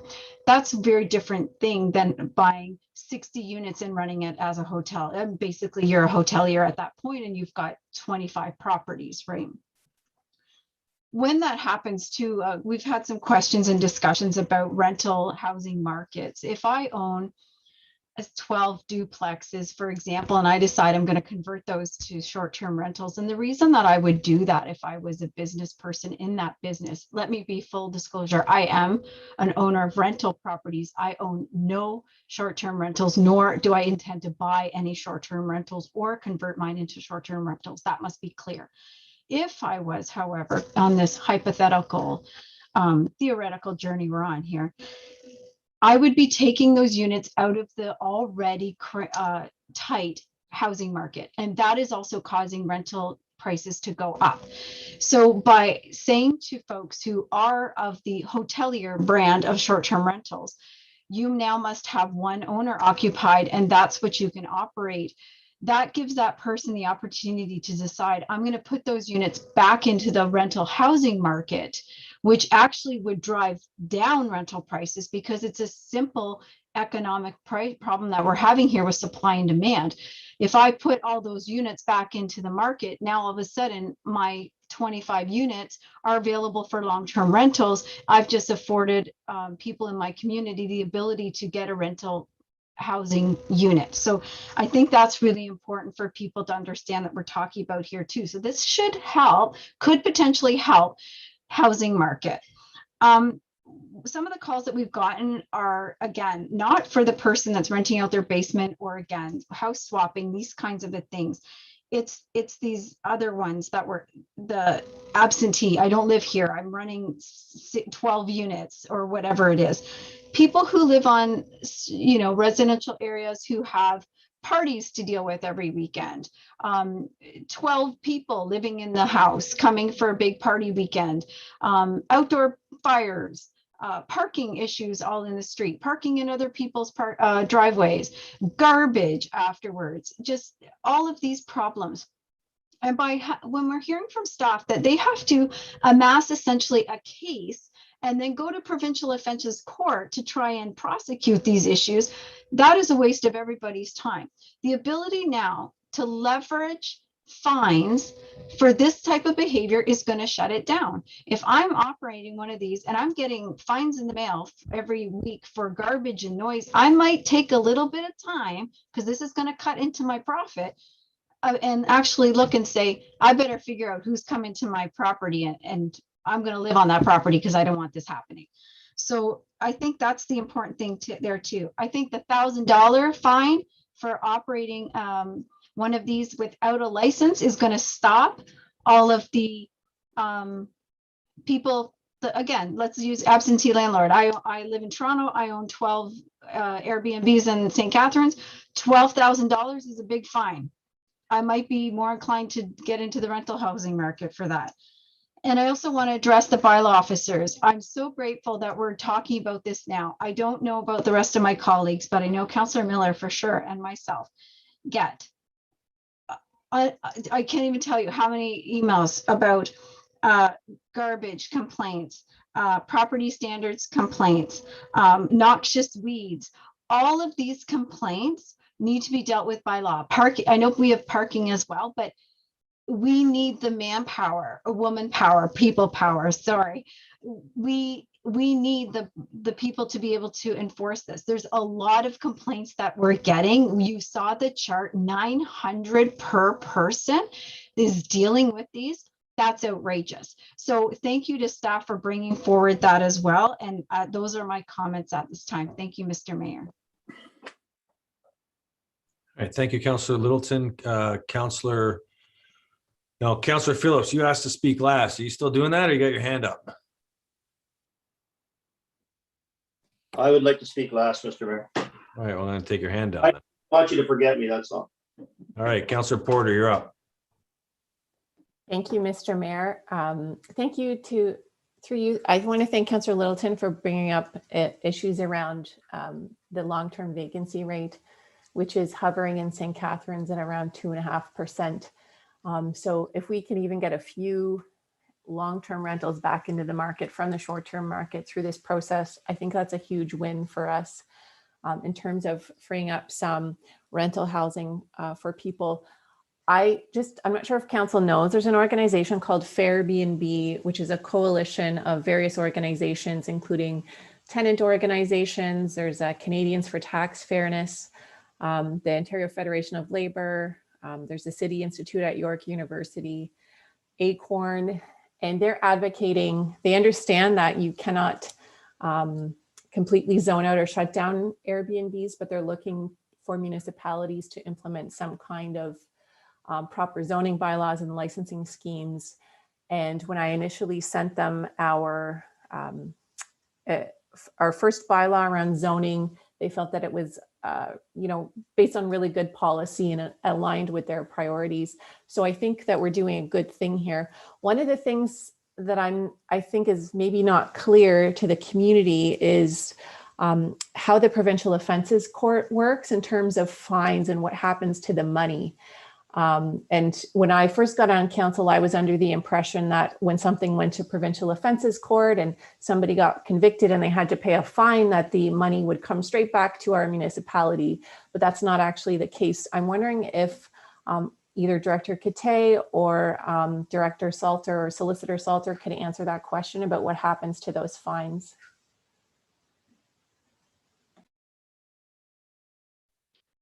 Through Mr. Mayor, to the councillor, I'll take a stab at that question, and Director Douglas could also chime in if she wishes to. But effectively, the way it works is the fines are paid into the Provincial Offences Court. The Provincial Offences Court is operated by the Regional Municipality of Niagara, although there is a joint board of management involving all the municipalities that sort of oversees that operation. The fines are used to offset the operating expenses of the court. So they have a budget every year, and basically fine revenues offset the expenses of running the court. To the extent that there's a profit, and there's always sort of revenues left at the end of the day, those monies are divided between the region, who gets half for running the court, and then the other municipalities on a pro rata basis. So the city of St. Catharines does receive money from the Provincial Offences Court each year. We do receive a substantial distribution of revenue, but it's not attached to individual fines. It's always sort of on that aggregated basis, and it's shared with the other municipalities. Okay, thank you. So they're not, like, to be clear, they're not tallying up all the fines from St. Catharines, and that's not how they prorate things. They prorate it according to size of municipality, maybe, or Through you, Mr. Mayor, that's correct. Exactly. It has nothing to do with how many fines were collected from a particular municipality. That doesn't enter into the equation. Okay, so just for the public, as a specific example, there was a fine recently on a property in St. Catharines, a brownfield property related to the building code and a fire code. And, it was somewhat significant, but that's not all of that's going to come to the municipality. So I think the public needs to know that. And I think this is why the direction we're going, I think, is a good direction. The other question I had is we started talking about short-term rentals and Airbnbs for a couple of reasons. One was because of the complaints specifically coming from the Port Weller area and Port Dalhousie, but we were also talking about a municipal accommodations tax. When Councillor Littleton and I first got on the budget committee, we were asking staff about these taxes because Kingston has one, Barrie has one, Niagara Falls has one. And in 2019, the city of Kingston generated $2.87 million in revenue from a municipal accommodation tax, which can be placed on short-term rentals and on hotels and motels, and half of it goes into a city or a region's tourism marketing, and the other half can be used by a municipality for whatever it needs to. Is this still something we can look at? I know there was issues raised around budget, and I know we're in a pandemic. It might not be the right time to add a bunch of taxes again, but is this something the staff are continuing to look at? I don't know if Director York can answer this question. Yeah, through you, Mr. Mayor, it's absolutely something we're looking at, and we would implement it in 2022, we're hoping. So once the licensing regime is in place and we've started, we'll look at bringing the MAT into effect. Thank you very much. This is, we really appreciate this because we were talking about this, and when we first brought it up a couple of years ago, they said, no, we have to do all of these other things first. So it's very satisfying to see this work being done and us moving in the right direction, aligned with other municipalities, and seeing that we'll have opportunities to bring in more revenue if we take these steps. So thank you. I want to thank staff for all the work. I think this is a really good report. Thank you, Councillor Porter. Councillor Cisco. Thank you, Mr. Mayor. I want to thank staff as well. I think this is a very comprehensive report. I will admit that I haven't been particularly supportive of the initiative all the way through. I did vote in favor of the zoning bylaw. I am hopeful, and I recognize that the concern I'm bringing doesn't relate specifically to this, but it does relate to short-term rentals and all the things that we've done around them. And so I'm hopeful this will be a friendly amendment to the mover through you, Mr. Mayor, to request a staff report on the feasibility and the process for removing the owner occupancy requirement from rural properties. And specifically rural properties, because the problems that exist with respect to short-term rentals that have been identified both through the zoning and through the licensing don't really exist in those rural areas. So I'm hopeful that's friendly. It's a request for a report for further follow-up going forward. With that said, Mr. Mayor, broadly, I'm in favor of what staff have presented. I'm happy that there's a possibility of bringing in, not a possibility, but if passed, we'll bring in 3 additional bylaw enforcement officials. Our bylaw department has been stretched, and many councillors have already spoken to that. I will say, and my one concern in all of this is this calls for a pre-approval of budget dollars for 2022. And I can't remember which councillor has said it. We think about budget night as being one night in December, but budget night is every night that council meets. This is a budget night, and I would be very hopeful that those who are voting in favor of this, when we get to December, don't come back to the planning department and ask them to find a way to absorb this within their current budget. I've heard that mentioned about other initiatives in the past. Members of council requesting that staff find a way to fit it into their current budget without an increase. And I think everybody who's voting in favor of this has to recognize that $500,000 in expenses is going to be in addition to the base budget that currently exists. And I raise that only because I I don't think there's a reasonable expectation that the amount of money that's in the budget here can actually be absorbed. And I think there is a necessity for additional bylaw enforcement officials. I know Councillor Porter and I in our ward, and I'm sure like every other councillor around the table has dealt with multiple concerns from residents about a lack of timeliness with bylaw enforcement. And we've had to explain that there's only so many bodies and only so many enforcement officers that can go and do that. So I think just from that point of view, this is a benefit. But as I said, I make that request about the report, and I hope that that will be a friendly amendment and we can move forward. Okay, thank you, Councillor Cisco. I'll get to that amendment later on. Councillor Williamson. Thank you, Mr. Mayor. Through you to Director Kite, and Councillor Cisco just kind of largely covered what I was going to ask about. So 60% of the $500,000 is going to be going to salaries for 3 new bylaw enforcement officers. And there's a seasonality to this. So the question is, there's going to be plenty of work for these officers to take on when they're not working on short-term rental issues. Dr. Kite?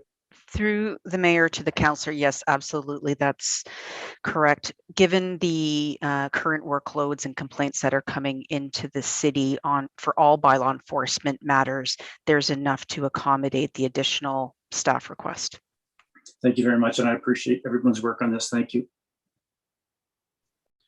Gold star for Councillor Williamson. That was the shortest number of questions. Appreciate that. Councillor Miller, you're up. I always appreciate a challenge, but I don't think I'm going to beat that. I did think of something, if anyone's interested. We're talking about the MAT tax, which I think is a little confusing. Maybe we can just call that the Cisco tax, and maybe that'll make it easier for people to remember. But that's not here or there. Cisco tax. Point of order, Mr. Mayor. Point of personal privilege. Stay on the topic. I am offended, and I demand an apology, Mr. Mayor. Just a thought about the Cisco tax, but we'll move on. Terrible thought, Mr. Mayor. I think the thing about the price tag is probably what caught everyone off. Everyone's a little surprised about, but the bylaw is the key element here. We're sort of killing 2 birds with 1 stone. That's long overdue. Hiring more bylaw officers, and I won't say Councillor Littleton and I had the most bylaw complaints, but certainly have a lot. And the situation with short-term rentals, I think, is unfortunate in that, a few bad apples have sort of spoiled the bunch, which is the phrase. People like to misuse that phrase, but a few bad apples have spoiled the entire bunch, and now really is necessary. And I think we should keep in mind that, what we're approving tonight, we always had the ability to tweak and change in the future. So I'm excited about the report staff brought forward. I don't have any questions, so maybe I beat Councillor Williamson, and I hope we vote in favor of it. And I was happy to hear also that Councillor Kushner, that we'd solved our issues with student housing. I wasn't aware of that. I thought the students were just away. Certainly our half of Jacobson will be very happy to see that if that's still true when Brock University is in session. But that's again a conversation I'm sure, Mr. Mayor, for another time. Thank you, Councillor Miller. Wrapping this up before we get to so it's the penultimate speaker, Councillor Sorrento.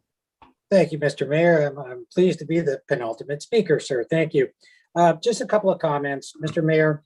I remember when Councillor Phillips requested this report, and so we asked for it, we got it, so we need it. I'm going to vote in favor of this report, because otherwise how we're going to force the violations and illegal Airbnbs. I just want to make a quick comment about the bylaw officers. I know that my colleague and I rely heavily on our bylaw enforcement officer down here on the north end, and I'm very pleased to see that we're going to be getting more of them. I can't reiterate that enough.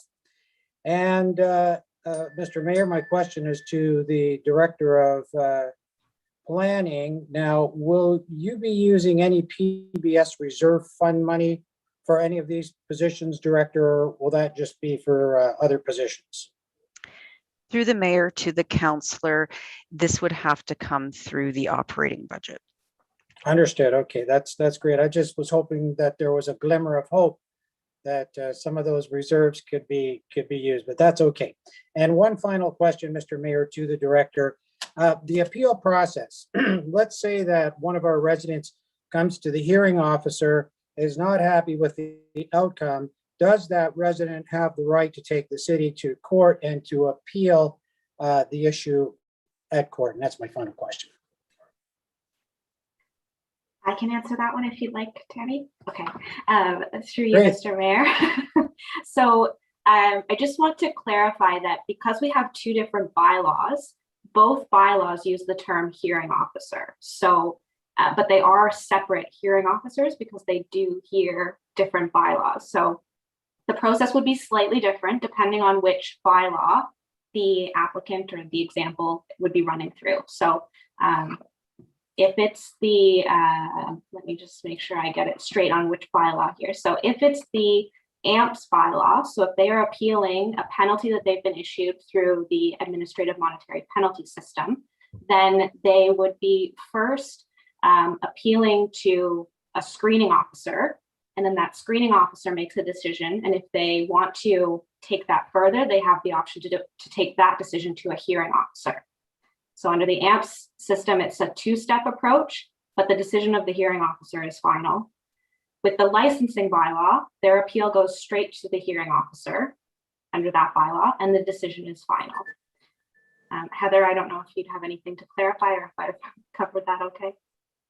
Mr. Mayor, no, what Ms. Devlin has indicated is correct as far as the administrative process. So if anyone did sort of wish to take it further, that would be a judicial review application to the courts. Okay, that's great. Well, thank you so much for this report. I'm definitely going to be voting in favor of it. And good job, everyone. Thank you. Thank you, Mr. Mayor. Thank you, Councillor Sorrento, and Councillor Phillips. You're up last. And if you just want to confirm the addition of the staff report, you're okay with that as the mover? Yes. Thank you. Okay, you're up. Thank you, Mr. Mayor. Well, it has been a long time coming. I think it has been about 2 years since I've asked for this report. I do want to commend our planning staff, particularly Tara, on a really, really good, or Taya, I'm sorry, on an excellent report. Probably one of the best reports I've ever read.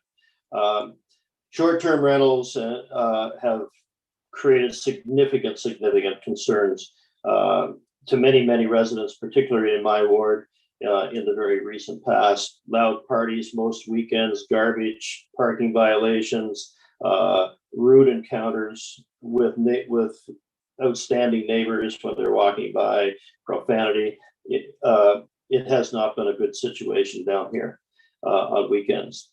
And, you know, I ask you as councillors, just imagine having to live next door to a home that has a loud party almost every weekend with people who you don't know and you can't approach. And our bylaw enforcement officers have tried to do an excellent job, only to have doors slammed in their faces and being told where to go and what to do when they got there. I agree, not all short-term rentals are party places. As Director Kate mentioned, most of them are very, very good places that we would stay and want to stay. And with a licensing agreement like this, the good ones, I think, will be happy to have a license because we're going to be going and telling them your place is safe. Your building is safe. You meet fire code, everything like that. So there's a bonus to that. And those are the good people. Now we have a chance to regulate the problems. And yes, it's going to cost us some money. However, it's also going to generate some revenue also through the new AMPS program of licensing and regulating behavior. As you saw in the report, St. Catharines certainly is not a leader in this initiative. Toronto, London, Collingwood, Kingston, Newmarket, Nargan Lake, Fort Erie, they all have a similar program. And why? Because they have similar problems to us. This is not a one-off problem by any stretch of the imagination. And I'm sure there's other cities who also have similar programs. We have one chance to do the right thing, and tonight's the night to help our residents enjoy their summer in the neighborhood as they should. They should not have to pay their taxes only to have their summer activities ruined, that's for sure. I realize the cost, as Councillor Garcia mentioned and others, and Chair Cisco have indicated the cost is quite high. And to be honest, I was quite surprised when I read the report to see what the cost was. And I'll ask you to consider a couple of amendments that I've put forward. One, instead of having 3 new bylaw enforcement officers, an amendment I made was to reduce it to 2. I think that amendment should be there. I did send them in. And to increase the licensing from $500 every 2 years to $1,000 every 2 years to help generate revenue. And we can discuss those amendments soon. Keep in mind, those bylaw enforcement officers are going to be working as much in our community, enforcing our bylaws in your ward, councillors, as they are working probably in short-term residences. And the concern that I had about the cost of it was all of the cost of the bylaw enforcement officers, the equipment, all the positions were being attributed to the short-term rental program, whereby, as Director Kate mentioned, it's a very seasonal situation. And when those bylaw enforcement officers aren't going to be, they're not going to be spending 40 hours a week, 52 weeks a year looking after short-term rentals. They're going to be helping the whole city. So to me, if you think, wow, it's an expensive program, I don't think it's an expensive program. It's an expensive situation to hire these bylaw enforcement officers to control the whole city, of which short-term rentals is part. But I wouldn't think it's any more than 50% of their day throughout the year. So in my mind, you could cut their wages in half to attribute it to short-term rentals at the least. And that includes the manager of bylaw enforcement. That person's not going to spend 100% of their time dealing with short-term rentals. So it's not, the short-term rental program is not as much as it says it's going to be. I think it's unfair to place these costs on the short-term rental initiative because these services are long overdue. We talked about improved bylaw enforcement for many, many years. And by adding 2 or 3 at the wish of council, it's going to enhance the standards throughout the city. So in closing, doing the same old is not the answer in my mind. Council, you have a choice. You can protect the citizens or say, come on down, let's party the people from outside the city. And it's your choice as to what you make there. But from what I'm hearing, I think I'm pleased with the support I've heard of so far. Thank you, Mr. Mayor. Thank you, Councillor Phillips. Okay, so we've got a bit. Mr. Mayor, I just put my hand up. I just want, can we get legal just to comment on making those amendments? Like, are we able to do those amendments? Like the obstruction of a bylaw officer, $400. Like, how did we come up with those numbers? Like, that's.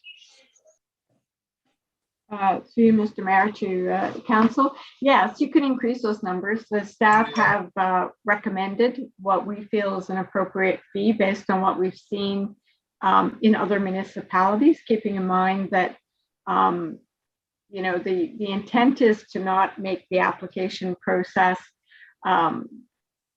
so onerous as to deter the operators of short-term rentals from applying for a license. We very much want to bring them into the licensing program. So we've looked at a fee that we think is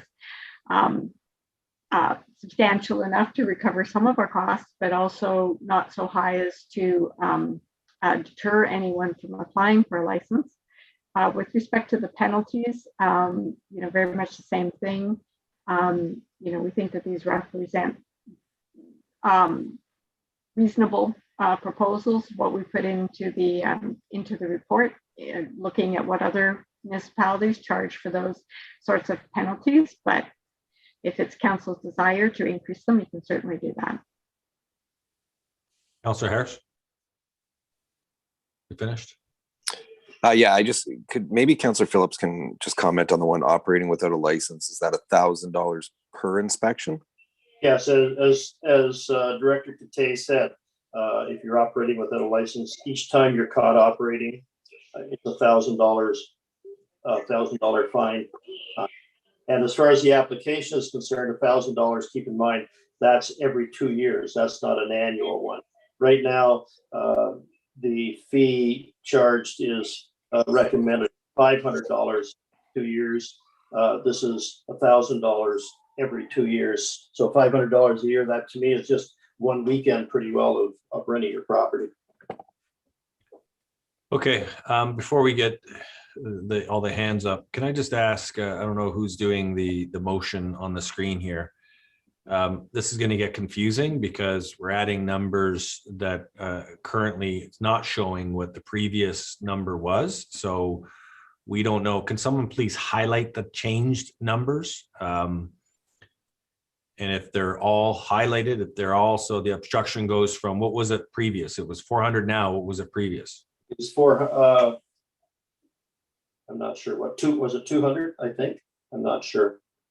So this, Retired, what was obstruction of a bylaw officer? Through the mayor to the councillor, it was $200 previously. And if I can add the $1,000 per inspection, the way the bylaw is already worded is that it's $1,000 per offense. So that amendment is actually already included in the bylaw as proposed to council. okay, can we strike that one out then, councillor? Take that one out, yeah. I just added the per inspection to clarify it for council. Okay, so again, get the other numbers up there so that we know what the previous amount was.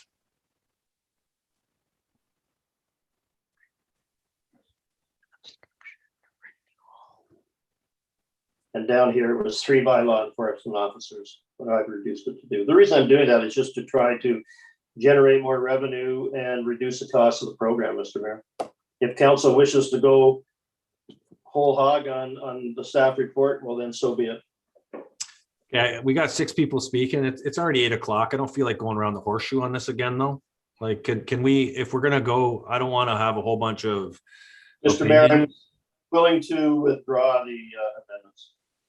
No, I think the fee one is good. Like, we can look at that as well. I just want to know what the previous one is so that we know what we're voting on. I would like to vote on this separately. That's fine. Can we get that final number on renewal, please? I don't know if it is an increase or if that's the number. I think it was 400. Apologies to the mayor. I'm trying to locate it. It's a 57-page report. Just bear with me. No, I apologize. That's fine. So the application, so the renewal fee was previously 400. Okay, so those are our rates and fees that are being discussed. Okay, so Councillor Porter, you've asked for it to be split.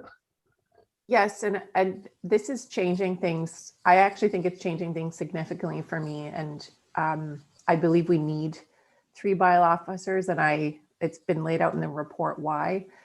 And I have some questions about this. I have some questions to staff. I would assume like going to an AMPS system is actually going to bring in more work for our bylaw staff. So it's and we might expand the AMPS program as well to other bylaws. So I'm concerned that just bringing in 2 is going to actually hamper staff from being able to roll this out. Because we're not going to provincial offenses court anymore. They're probably going to have some more paperwork to do as well. And I mean, just looking at the comparisons of the bylaw officers in St. Catharines compared to a place like Kingston of a similar size, they have way more bylaw officers than we do. I have to deal with bylaw officers in my day job, like the city's bylaw officers. So I know them very well, and I understand the pressures that they're going through. So I have a huge concern kind of hampering staff right now. I appreciate where this is coming from, but I think we're moving in the direction of, having a municipal accommodations tax where we could literally be bringing in hundreds of thousands of dollars, if not over $1 million in a municipal accommodations tax, as well as development charges to pay for some capital costs related to bylaw enforcement. We're on the cusp of doing those things. I actually think I don't want to hamper this right now. Thank you, Councillor Porter. You are the seconder on this, so we'll have to figure that out. Councillor Harris, you still got your hand up, or you? I was just going to suggest that I think Councillor Phillips suggested removing and just leave it with 3. Is he still willing to do that? Because I think that changes it back, like the original intent. I'm willing to do that. Okay. Thank you, Councillor. Strike that one out. Okay, so now we're just speaking on the monetary amounts. Does anyone have any real issues with the slight increases? Councillor Dodge, are your hands up? You're down. Okay, Councillor Kushner, you're up. Yes, what about repeat offenders? What's the fee for them? So Director Kite or Through the mayor to the councillor, repeat offenders would likely not get a license. Again, they would be subject to the point demerit system and then possible suspension of license to a revocation of license. If that's the case, Mr. Mayor, I'm very supportive of the recommendation. I came in, I was going to vote against it, but given the comments by planning to the questions and given the amendments, I'm fully supportive. Thank you. Thank you, Councillor Kushner. Councillor Littleton. Thank you. Actually, I'm not in support of the application fee going to $1,000. I think the report lays out clearly why it's $500. And I think if it's in the spirit of the sharing economy that we discussed, if I'm renting out my basement for who knows 16 times and I'm, just getting $100, and I'm just saying, so I make $1,600 and I have to pay an application for $1,000.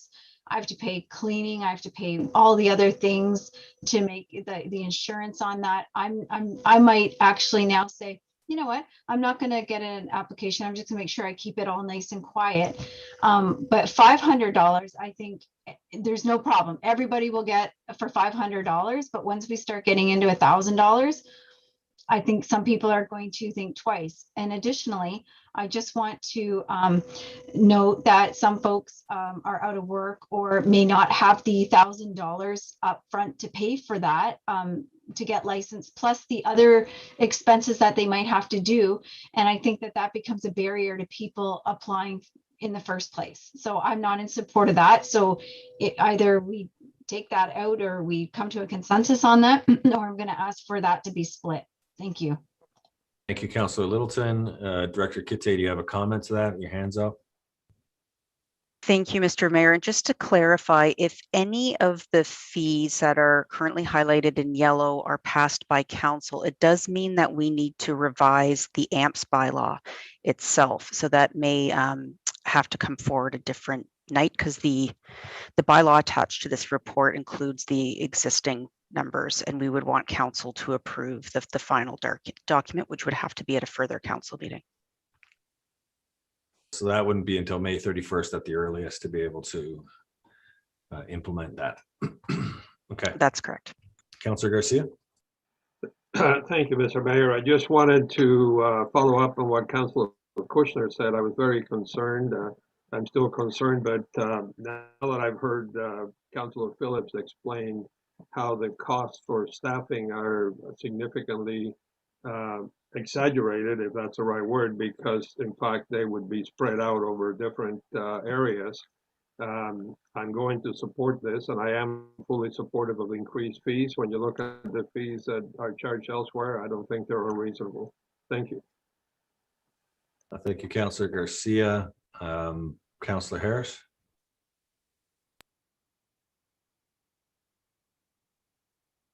That's probably the best line of comments that you've made all day. You're on mute. I pressed mute, sorry. I guess my question is for the clerk, like if we're talking about changing the fees, what's the actual process we have to go through again? Can we change fees just on the fly, or do we have to have another public meeting, or what do we have to do to implement this? Because if it's a not long drawn out process, and I think Director Kite kind of commented that it has to come back, is it worth actually incorporating this in, or is it worth just pushing this motion through, seeing how it works, and then next year we can look at the fees again? Through you, Mr. Mayor, I just was asking the city solicitor on these small amendments if this could be done. So I would just refer to Ms. Salter. You, Mr. Mayor, to the council, with respect to the penalties, that's a very small change in the bylaw, just in the schedule to the AMPS bylaw. Typically, when I have that kind of a change, it doesn't require changes in wording. What I do is have council pass the bylaw this evening. Subject to those changes, it's clear in your motion that those changes are included in it. And I change that before it's signed by the mayor and clerk. So, because I could have that ready for them first thing tomorrow morning. So for that type of a change, I'm not concerned. With respect to the application fees, those are not in the bylaw. They would be in the city's 2022 rates and fees bylaw. So it's not a long drawn out process then? Mr. Mayor, no. Okay, Councillor Miller. Yeah, sorry, I don't know if this has been asked, but if we can vote on the fees separately, maybe Councillor Littleton asked that, I would appreciate that. Yeah. Okay, so let's start with the fees, and I would like to vote on them separately because I agree with the obstruction of the bylaw officer, and I agree with the renewal, but the application fee, I think we have publicly shared what the amount was, which was 500 as part of the public meeting. And so to increase it over within a meeting doesn't really allow the people who are looking at this the opportunity to maybe have further comment about the actual application. Again, so I support the obstruction and the renewal, but the application I'm more comfortable at the 500. So Councillor Littleton, do you want to vote on each of those separately, or? It's mainly for my concern is this application, and just a point of order. I heard that saying that the that this would be in line with the other municipalities. It's actually not, according to that chart. So I just think that we have to have numbers are numbers. Okay, so I don't want to get back into a debate. So we'll vote to the clerk. We'll vote on the application fee separately from the other two. So to the clerk, we'll vote on the application fee first, and then we'll go to the other two. For you, Mr. Mayor, got that? Okay, on the application fee, Councillor Dodge. Yes. Councillor Garcia. Yes. Councillor Harris. No. Councillor Kushner. Yes. Councillor Littleton. No. Councillor Miller. No. Councillor Phillips. Yes. Councillor Porter. No. Councillor Cisco. No. Councillor Sorrento. No. Councillor Townsend. Yes. Councillor Williamson. No. Mayor Senzik. No. And that's lost. Okay, so it's 500, but I guess, again, we could revisit this in the next rates and fees, looking at seeing what the uptake is and see what can be done there. So the other two, obstruction and renewal.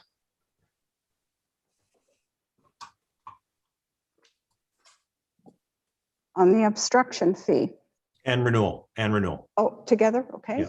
On both of them together, Councillor Williamson.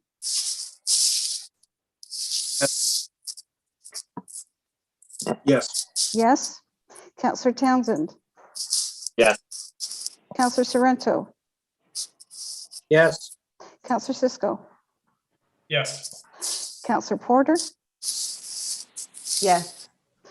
Councillor Phillips. Yes. Councillor Miller. Yes. Councillor Littleton. Yes. Councillor Kushner. Yes. Councillor Harris. Yes. Councillor Garcia. Yes. Councillor Dodge. Yes. And that's carried. I guess I don't get a vote. Oh, I'm sorry. Mayor Senzik. It's fine. No one needs to know what I think anyway. Sorry. Mayor Senzik. It's unanimous. Carried. Thank you. Carried. Okay, so now for the entirety of the rest is what I'm hearing. I don't think anything else needs to be split. No. And so we'll ask for that entire vote. Over to you, to the clerk. On the main motion, Councillor Townsend. Yes. Councillor Williamson, Yes. Councillor Sorrento, Yes. Councillor Dodge, Yes. Councillor Garcia, Yes. Councillor Harris, Yes. Councillor Kushner, Yes. Councillor Littleton, Yes. Councillor Miller, Yes. Councillor Phillips, Yes. Councillor Porter, Yes. Councillor Cisco, Yes. and Mayor Senzik. Yes. Carried unanimously. Okay, so I believe that, do I have to close the meeting? Yes. Okay, Please. motion to close the meeting. Councillor Phillips, Councillor Dodge, all in favor? That's carried. Anyone wishing to receive notice of council's decisions should submit a written request to the office of the city clerk. So we'll now move on to the next public meeting, but I just do want to say thank you to staff and for the CAO, just ensuring that there's a strong communications plan that follows the release, the approval of this, so that our community and those who will be directly impacted by the new changes will have an opportunity to ensure that they follow this process along. So I know that our communications team will be working on it, but this is a really big piece. And I just want to say thank you to Planner Devlin and Director Kitte for all the work. I know Planner Devlin's been on this since day one, and she probably rused the day that Airbnb came out and was disruptive in the short-term rental market, but she's probably now a leading expert in Canada on short-term rentals. So I just want to say congratulations and thank you for the great work that you put into this, and to the public. A lot of this was influenced by people who were connecting with councillors. It is a disruption in our community. The disruption economy is going to do that. And what we have to do as a community is we've got to create these kind of programs to ensure that it's not having an undue impact on our neighboring members of our community. So with that, I just want to thank everybody. We got to keep moving. We go to 6.2, financial management services, property management, stop up and close St. Joseph Street, declare surplus. St. Joseph Street, Realty file 20013. Notice of consideration regarding the recommendations to stop up St. Joseph Street, as just mentioned. And the public meeting will proceed as follows. Members of the public will be provided options to submit. No items of written correspondence were received. No one has delegated to speak.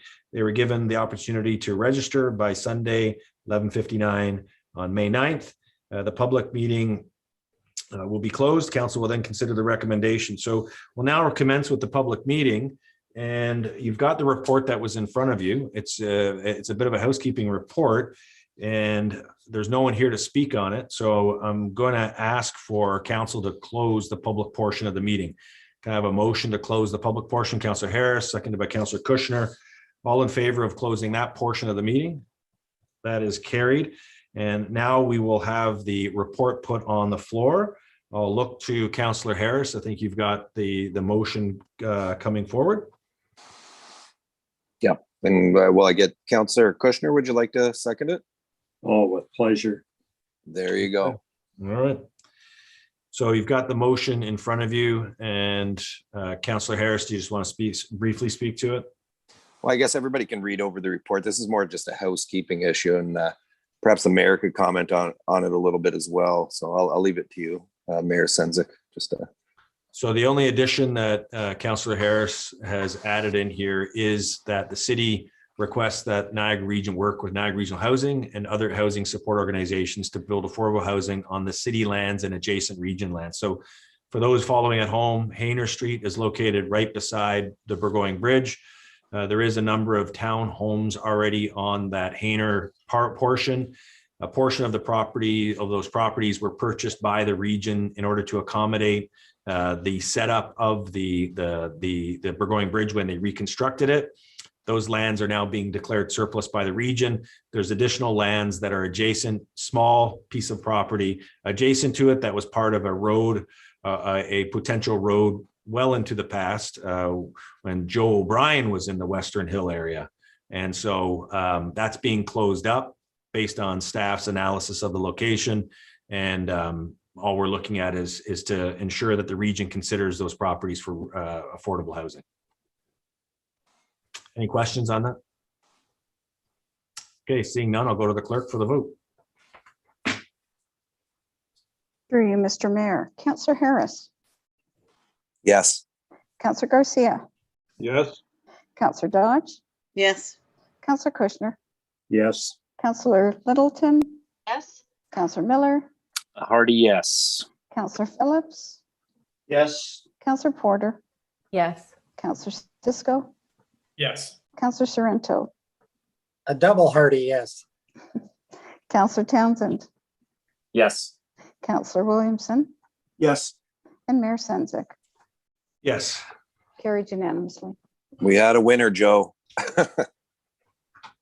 Okay, can I have a motion to close the public meeting in totality? Councillor Dodge, seconded by Councillor Miller. All in favor?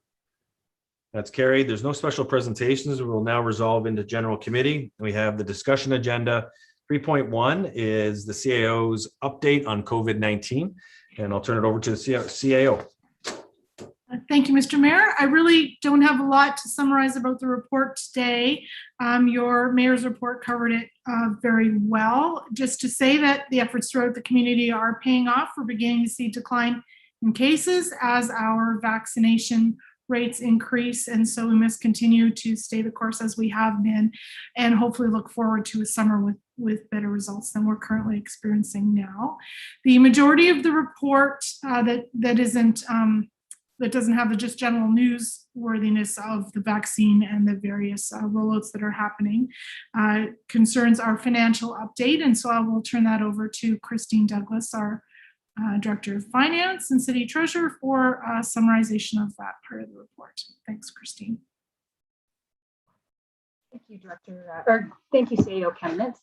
So as the CAO has indicated, this evening's COVID-19 update council report has the financial implications on the city's 2021 operations. This update builds upon the updates that were provided to council in the months of February and March. The current forecast period is from January 1st to June 30th of 2021, with the exception of any known impacts that extend beyond June 30th, such as the waiving of the 2021 business license fees and the vaccination clinic at Seymour Hanna. As indicated in the report, the total revenue losses are expected at this point for the year to be 3.48 million of an estimated loss, as well as additional COVID-19 response expenses, the vaccine site expenses, and beach strategy costs, increasing the impact to $4.7 million.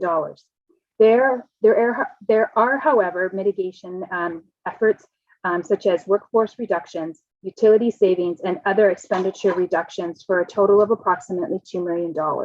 This results in a net unfavorable tax levy impact of 2021 of $2.75 million. When we look at the Meridian Center, it is also forecasting an unfavorable net impact of $207,000, and that has been included in the $2.75 million. This impact is largely due to the OHL season of 2021 being canceled, the Elite Basketball League decreasing the number of home games, and no fans being in attendance. And then the majority of other events and concerts that were forecasted for 2021 have been postponed till 2022, with the hopes of 2 events still occurring in November 2021.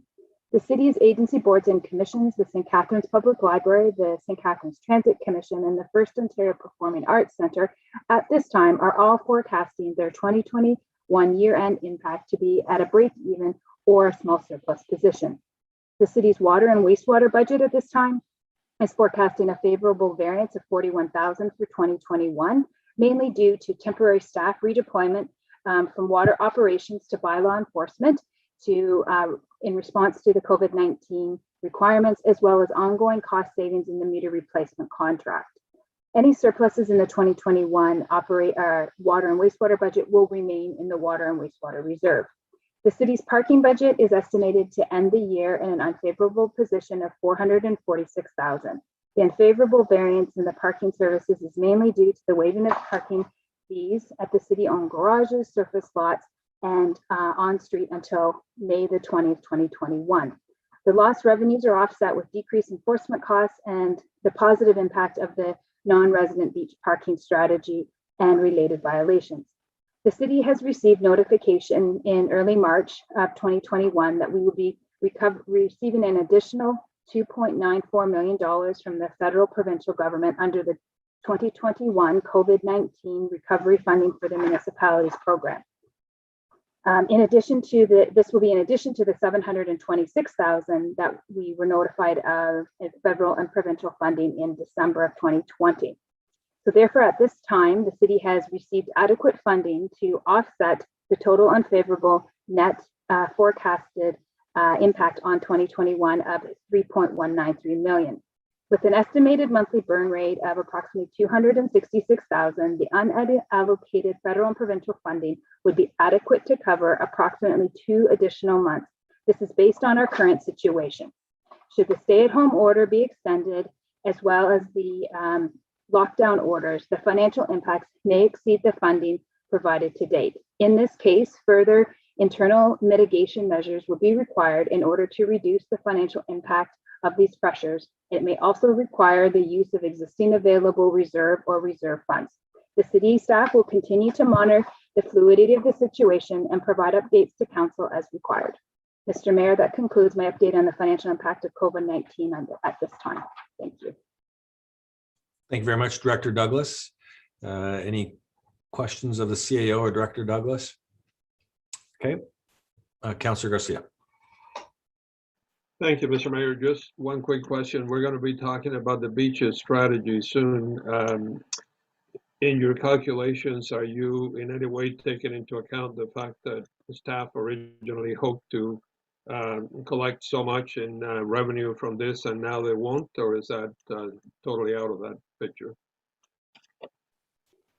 Thank you. Through the mayor to the councillor, we have forecasted the current approved motion from the city council with regards to the expectation for the parking and the beach strategy. So therefore, it would only include the revenue we anticipate from non-resident passes and any violations.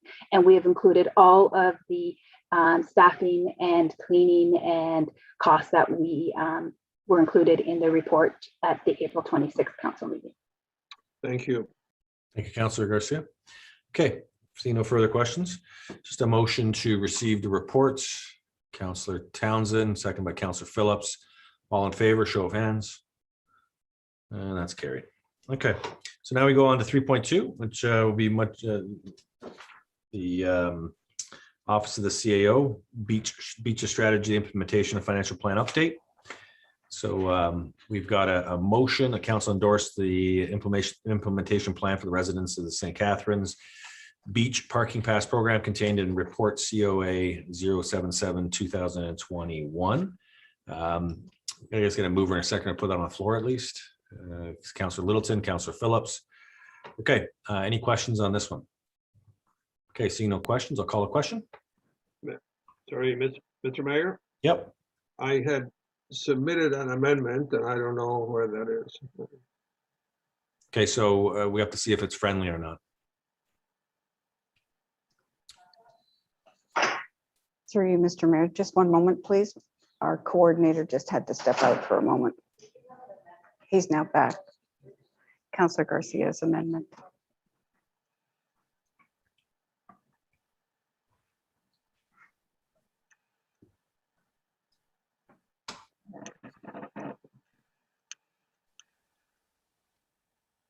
Okay, so we're just waiting for council coordinator to bring up the staff recommendation motion.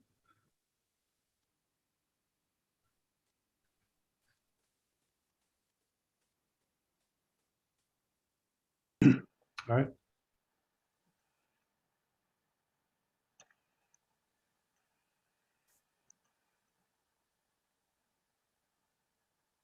Councillor Garcia, did you talk to staff about this motion, about this amendment, or no? Mr. Mayor, I sent it in and then I got an email from the deputy CAO asking me that question. And I said, not specifically, although I had made the point that I was concerned about that expense. So if I could speak to it for a second, Well, we're going to just wait before you start speaking to it. We got to make sure. To the two movers, is it friendly? No. Okay. So it's not a friendly amendment. is it amendment? I'm going to look at the clerk. Is it amendment that's contrary to the motion that's on the floor? This amendment would actually, if I'm correct, this one is a reconsideration.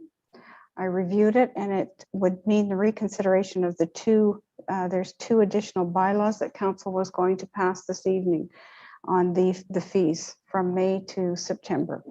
So it would need you would need to vote on the fact that if Councillor Garcia would like to deal with it this evening, then it would be, we would have to suspend the rules.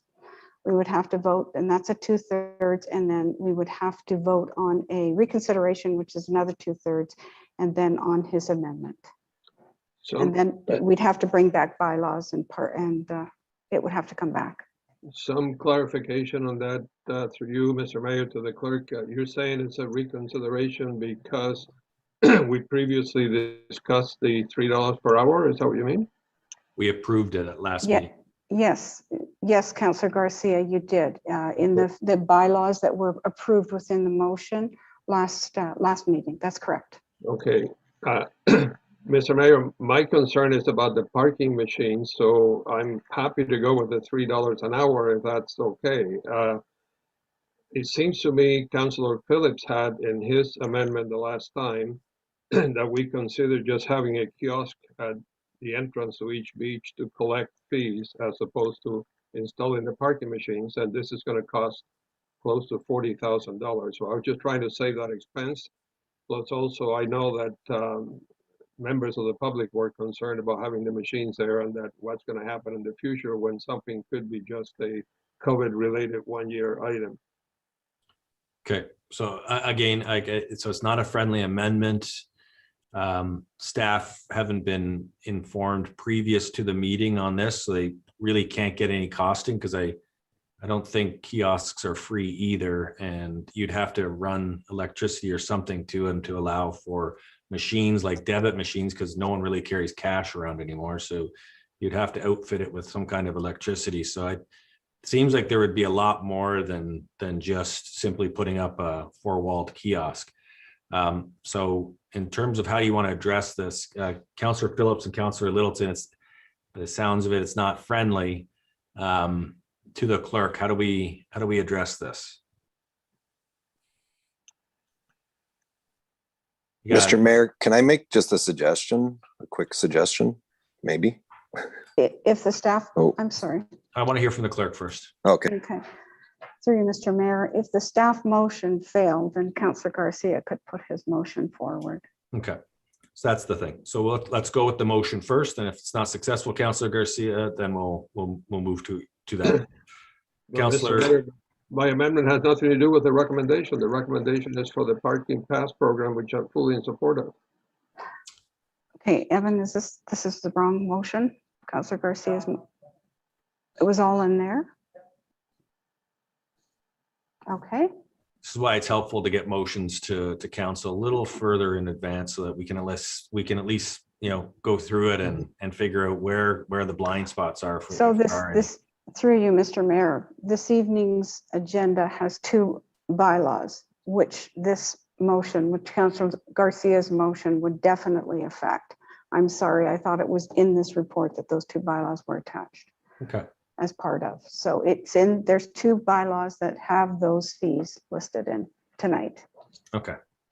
So Councillor Garcia, can you just hang on to that for a second? I just want to get to Councillor Miller and Councillor Porter to see if their questions are pertaining to something else. Okay. Councillor Miller?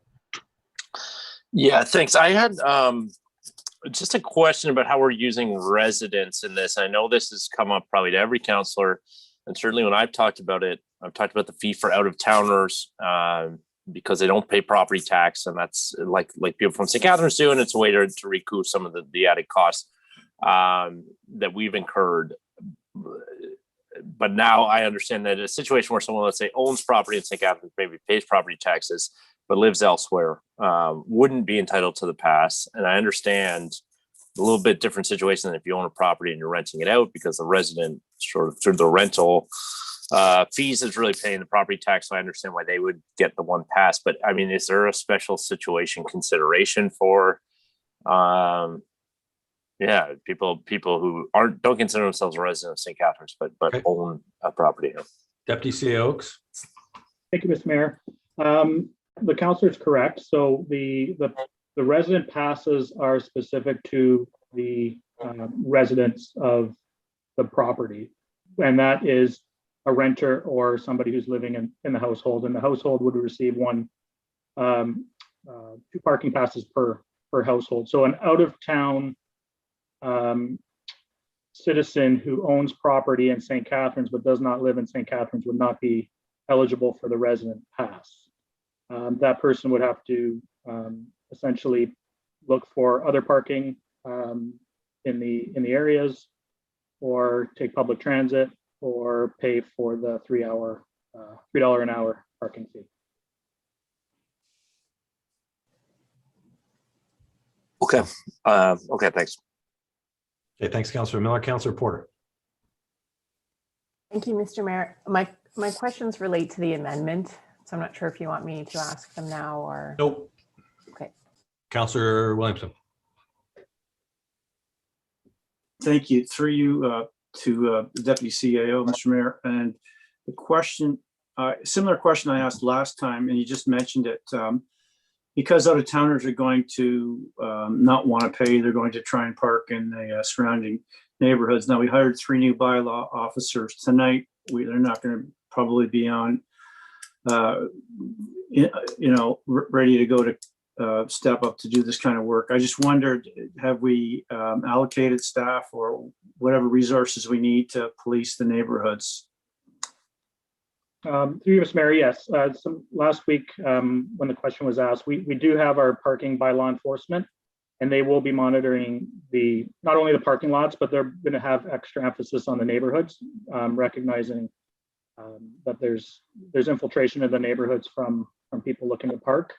We also have increased the fines in those areas, and they're actually included in, I believe, Appendix 2 of the report, which shows where the increase in fees, in fines, parking fines would be. I saw that. Thank you very much. Thank you, Councillor Williamson. Okay, see, there's no further questions, so I just want to, again, the motion on the floor is really pertaining to parking machines. So the rates would still stay the same if I'm understanding Councillor Garcia. We're not going to change the rates because the rates have already been approved with the motion of last week. So it's just really the installing of the parking machines. And so that would be that's correct, Mr. Mayor. And that would be sort of not installing those and going with what would be kiosks. So again, if you want to, Councillors Phillips and Littleton, if this isn't friendly, then we can just vote on that, and then we'll go back to the main motion. Yeah, thank you, Mr. Mayor. So it's not friendly because I don't know that we have any expenses that are like, I don't know that this is actually going to be cheaper. And I don't know that we want to be hiring someone to man this collection of fees. Nobody, as you mentioned, nobody carries cash anymore. I mean, when you go downtown, you don't go to somebody in a kiosk or anything like that. I mean, it's just the way it is, unfortunately, but fortunately as well, you just put the machines there and you just pay the parking. So I just think we're overcomplicating it, to be honest, like respect to Councillor Garcia, but I just think people are familiar with parking machines, as frustrating as they can be at times. And I think let's just get them in. Thank you, Councillor Porter. You want to speak to this? Yes, I do want to speak to the amendment. There was a beaches strategy task force, and was the notion of a kiosk ever brought up at any of those meetings?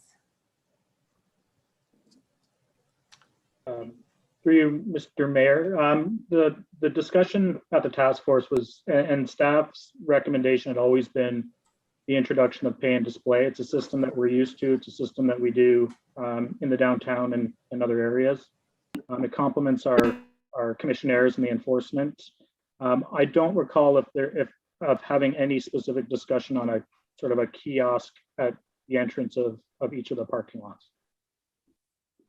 Mr. Mayor, if you could ask Councillor Phillips to comment, because he had that in his amendment. Okay. Councillor Porter, are you? I guess if Councillor Phillips wants to answer that question, if you sat on the task force, it's just my issue is that these things come in at the 11th hour, they're not costed out, and we had a task force and we expect as a council that the task force is going to work together on something that we can all vote on. And is the staffing going to be volunteer led? Like, what are the costs of this right now? This has been incredibly frustrating. Okay. Okay. Thank you, Councillor Phillips. Can you shed some light? Let's get moving. Yeah. At the time, I did mention the word kiosks. Councillor Garcia is correct.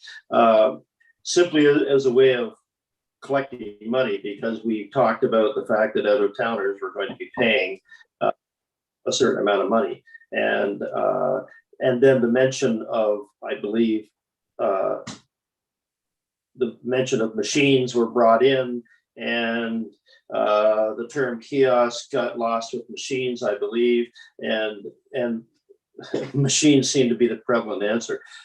Question to Deputy CAO Oakes.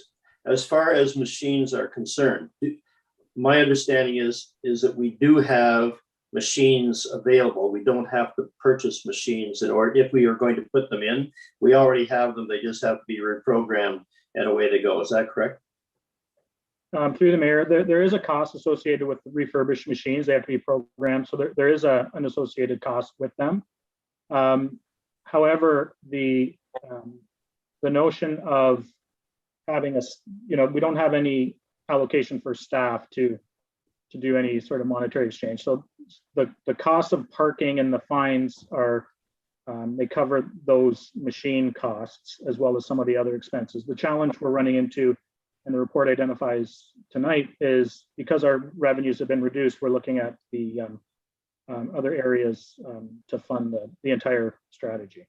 And the idea of a kiosk, which would be manned with a point of sale machine having to run, that would be more expensive in your mind and not generate as much money as machines. Is that what you're saying? Through you, Mr. Mayor, exactly. The challenge is you would have to staff it for the full time. You'd have to run electricity, not knowing if we would have wireless connection for the machines, because they would require some sort of wireless POS system to work. So the idea was to leverage the existing system that we have both in the downtown and throughout the city, and the contract we have with the parking machine supplier. Okay, I know as for Councillor Garcia's concern is once we put in machines, they're going to be there permanently, and maybe over time, a council of the future will say, no, everybody is going to be paying for parking, but that's something I don't think this council can determine at this point.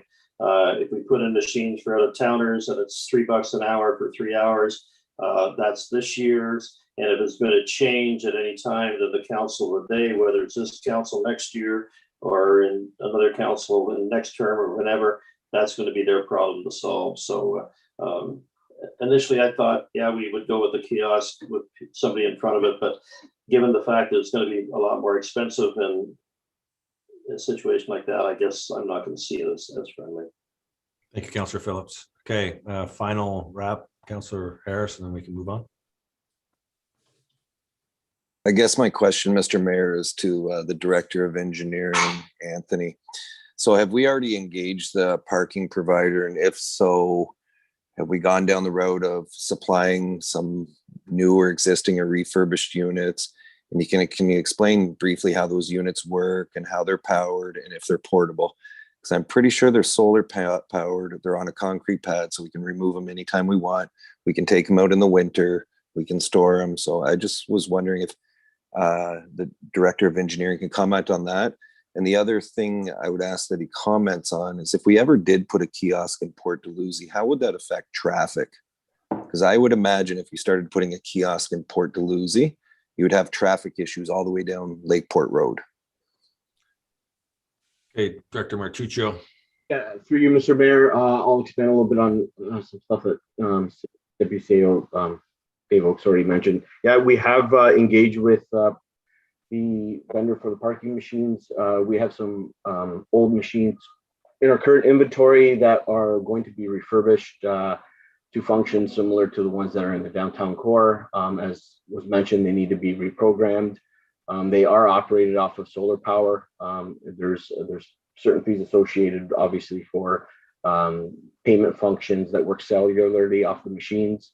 And they can be relocated. They just sit on concrete pads. They're fastened to concrete pads, and everything in the machine works wirelessly through either cellular connection or solar powered. With regards to traffic, depending on where the kiosks are located, the parking lot has basically two entrances, so those kiosks would have to be located right at the front street, and vehicles turning into the parking lot could cause queuing on that street, which will cause traffic concerns that could back up down the street, like you mentioned.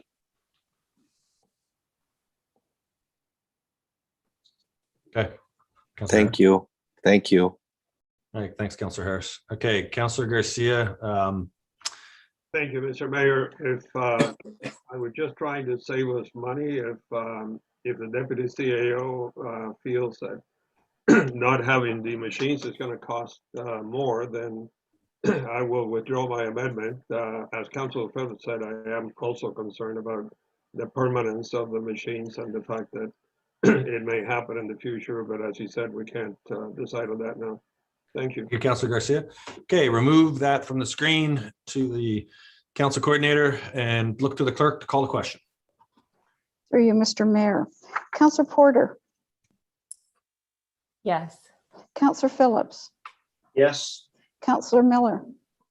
Yes. Councillor Cisco. Yes. Councillor Dodge. Yes. Councillor Garcia. Yes. Councillor Harris. Yes. Councillor Kushner. Yes.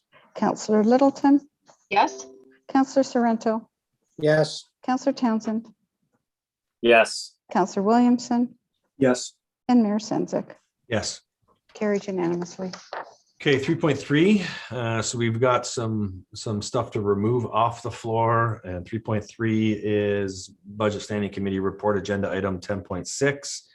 This was carryover from last week. Councillor Porter, you have the floor, and I think it's the first step is withdrawing something. Just unmute, Councillor Porter. Sorry, I thought I had muted myself. Thank you. Yes, I'm going to withdraw the motion that I had on the floor. And for clarity's sake, it was my motion that came from the Budget Standing Committee. It was actually me who I do want to bring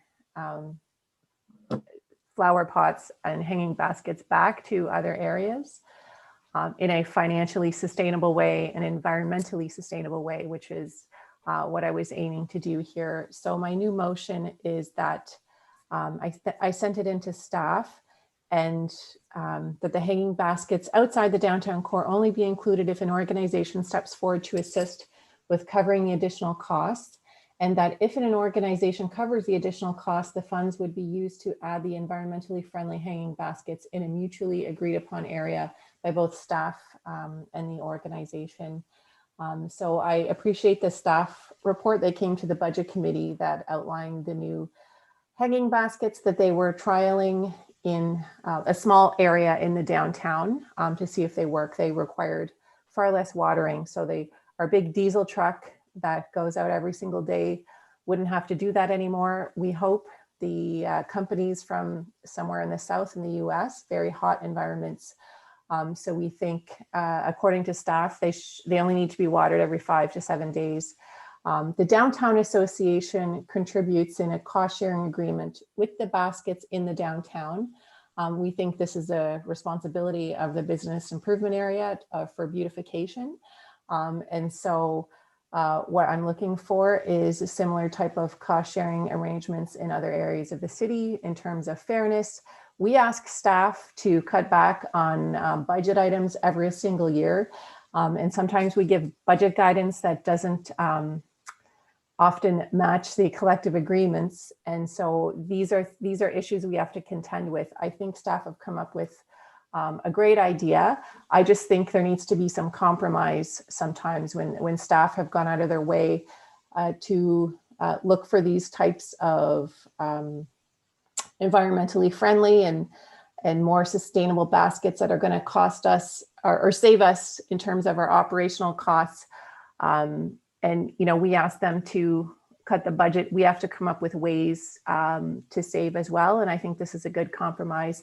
And from what I understand, I do believe there is a partner out in the community that is willing to contribute to the environmentally friendly baskets. Okay, thank you, Councillor Porter. Got a bit of a speaker list. Councillor Kushner. Thank you, Mr. Mayor. How does this compare with the staff recommendation? Can we bring that up? Staff recommendation would have been a part of the budget committee meeting. There was no staff recommendation to bring back the hanging baskets. I need to make that clear. It's been a bit of a misunderstanding, but there was and you can ask the director about this, Director Smith. There was a report on cost, but there was no recommendation to bring back any of the hanging baskets to any area outside of the downtown. Councillor Kushner. Yeah, I thought at the last meeting I did see something about a recommendation, whether it came from the budget committee or from staff. Is that not correct? Which referred to basket or Dalhousie. Councillor Porter, I think it was the one that the motion that you had made. It was originally my motion from the budget committee. So that was from the budget committee, Councillor Kushner, and that was an amendment that was made by Councillor Porter at the budget committee meeting.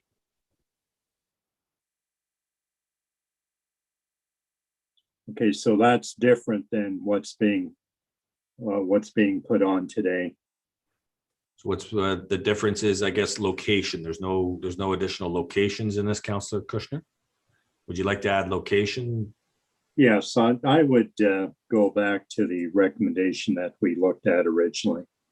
So we can't do that because the motion on the floor is from Councillor Porter. And so if you wanted to make an amendment that would include geographic names, you're more than welcome. But other than that, we can't go back to the original motion. Okay, I would do that, Mr. Mayor. Councillor Porter, would you be okay with including the names Port Dalhousie and Meriton? Sure, such as Port Dalhousie and Meriton. And that's what we were discussing. I didn't want to exclude other neighborhoods. That's why I took the names out. I thought it was actually more fair. But those are the traditional areas that those were the traditional areas. Sure, we can recognize that they're the traditional areas, but I didn't, want to exclude any other areas. Councillor Kushner. Thank you. Councillor Garcia, you're up. Thank you, Mr. Mayor. I need some clarification from the clerk because just as Councillor Kushner said, I'm looking at my agenda for tonight, and the item specifically says that the following recommendation from the April 19th, 2021 Budget Standing Committee meeting be approved forthwith. That's all that's on the agenda. How do we end up with another motion, and why isn't this motion an amendment to the staff recommendation? To the clerk. Through you, Mr. Mayor, the motion that was put on the floor last week, when this motion came up, the motion that was put on the floor was changed by the councillor. And she can do that. She put her own motion on. Oftentimes, when there's a recommendation, councillors will put their own recommendation forward. So the staff recommendation actually never did go on the floor. Thank you, but if I look at today's agenda, that's still on there as the recommendation. Excuse me, councillor, but it's a referral. It's as a referral because it was referred to tonight after the councillor spoke to staff. She was asked to speak to staff, if you recall. The mayor asked her to speak to staff and bring it back. Okay, and my understanding was that it was also Councillor Harris, I believe, was the one who referred, and he asked that it be that they speak to the Green Committee, and perhaps someone can comment on what the Green Committee said, because I would like to make sure that this is clear that Port Dalhousie and Meriton are going to get these baskets. Through you, Mr. Mayor, I believe Mr. Smith is here, or Mr. Christie can speak to this.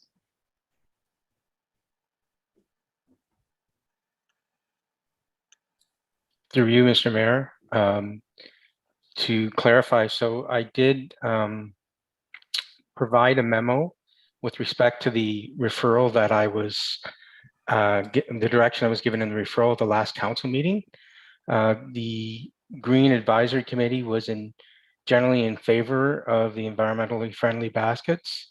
The documentation that I received did not specifically recommend a location for them, just in general that they were a good idea to move forward with.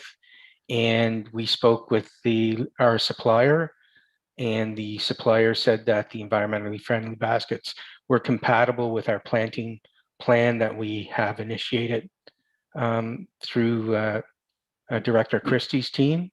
And that's the information that I came back with. Thank you. So through you, Mr. Mayor, then, if I may, I would like to make an amendment that hopefully will be friendly, that that the baskets be included this year in Port Dalhousie and Meriton. So there are, it's in the motion, Councillor. It's right there. No, because the motion says that only if an organization steps forward. We do not have a BIA in Port Dalhousie anymore. Councillor, an organization has stepped forward. So you will get the hanging baskets. We're all trying to make the hanging baskets work. Then can you confirm that? I don't want to approve this and then find out that we don't have them.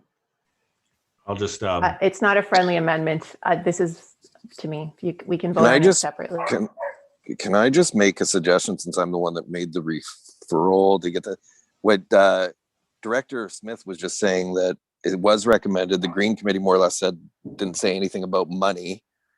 And I think everybody has the same intention. They all want to beautify St. Catharines. So can we just move forward? We find an organization, perhaps the Canada Summer Games wants to beautify Port Dalhousie, since they're going to have a massive event down there. And let's just make it happen. Like, I don't know what the big debate is here. Okay, you just jumped the queue, so I appreciate the referral that you had made. I get it. So Councillor Garcia, you're trying to make an amendment that's not friendly. It is, the motion stands on the floor. So is Director Christie on the call here? I'm here, Mr. Mayor. Director Christie, can you confirm that the city's working with a potential sponsor for the baskets? Yeah, through you, Mr. Mayor, I can confirm that we are working with an organization. I can't definitively name them at the moment, but I can confirm that we are working towards a donation of a significant amount to cover a number of the eco-friendly baskets. Thank you, Director Christie. So Councillor Garcia, I think that should assuage your concerns. Well, Mr. Mayor, the report from the Director Smith at the last meeting that we discussed already included a memo where we emphasize and put together a budget showing where the money would come from to have the baskets in Meriton and Port Dalhousie. So if it is not friendly, I would like to add an amendment that we can vote on first that says that if an organization does not step forward, that the baskets for Port Dalhousie and Meriton be funded as per Director Smith's initial recommendation. Okay, so that, again, I'm going to go to the clerk, because I think that's a contrary amendment, which would not allow it to stand on the floor before the other votes are taking place. To the clerk. I believe the motion in red would have to fail for this one to go forward because it's contrary. Okay. So let's leave it there for now, Councillor Garcia, but leave it on the screen and then we'll go to Councillor Miller. Thanks. I always strive to not be so parochial, but I notice as usual, we're talking a lot about downtown and Port Dalhousie. Is there an organization? Again, Meriton, as of yet, I think there's been some interest, doesn't have this sort of organization like a downtown association or Port Dalhousie beautification work. So is staff heard from an organization in Meriton as well? So Director Christie, I think if you can just provide some additional clarity, it's not a specific organization to one aspect of the community. It's a cross St. Catharines group.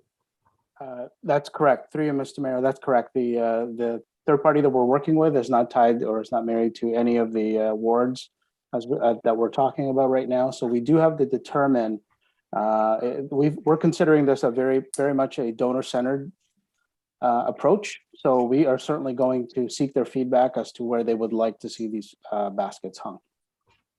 And they're cross St. Catharines. It's not across St. Catharines, yes. Sure.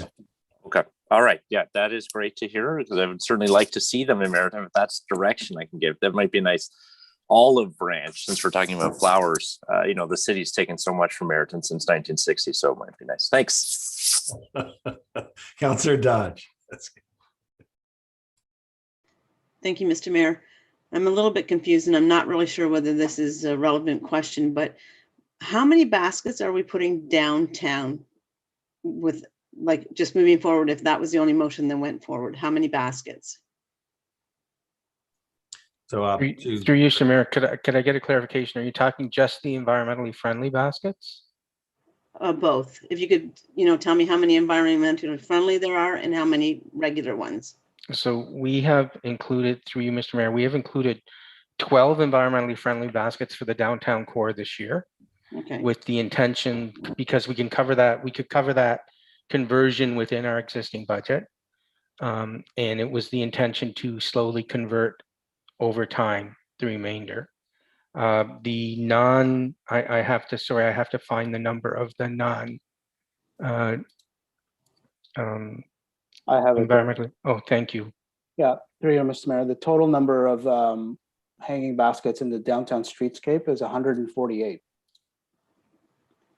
Okay, so I guess my question would be, how much is being covered by the city, or by, like, if we're saying that outside like Port Dalhousie and Meriton have to have someone step forward to pay for this, then shouldn't we be asking someone from downtown to do the same thing? So the question would be, how much does the Downtown Association pay for the planters downtown? Because that's in the report, I believe. It said, well, it was 10,500, I thought, when we were at budget, but how much is the actual cost for the baskets that we have downtown?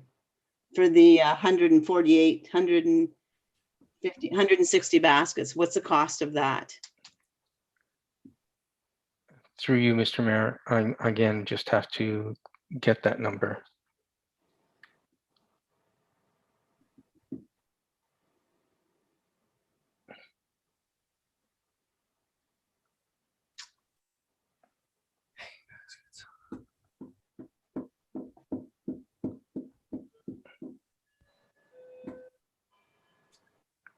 I'm sorry, sir. It's going to take me a moment. Yeah, that's fine. Okay, can we move on to another question? Is there another question that you have, Councillor Dodge? So, well, yeah, I was just going to say that perhaps maybe because if we have 168 baskets downtown and we're trying to cut costs and stuff, maybe we could take some of the baskets out of downtown and put them into Meriton and into Port Dalhousie, and then all three of the areas would have some sort of baskets. Okay, so that's not the intention of this motion. The intention of the motion is looking at environmentally friendly hanging baskets to address the environmental concerns with having a truck go up and down and water all the trucks. So trying to focus just on the discussion of the environmentally hanging baskets as a means to get more into Meriton and Port Dalhousie. That's the genesis of this motion. So I don't want to start peeling apart what's in the downtown and spreading them out to other parts of the community. We're very focused just on the environmentally friendly ones, because it's also a bit of a pilot project that allows for us to see how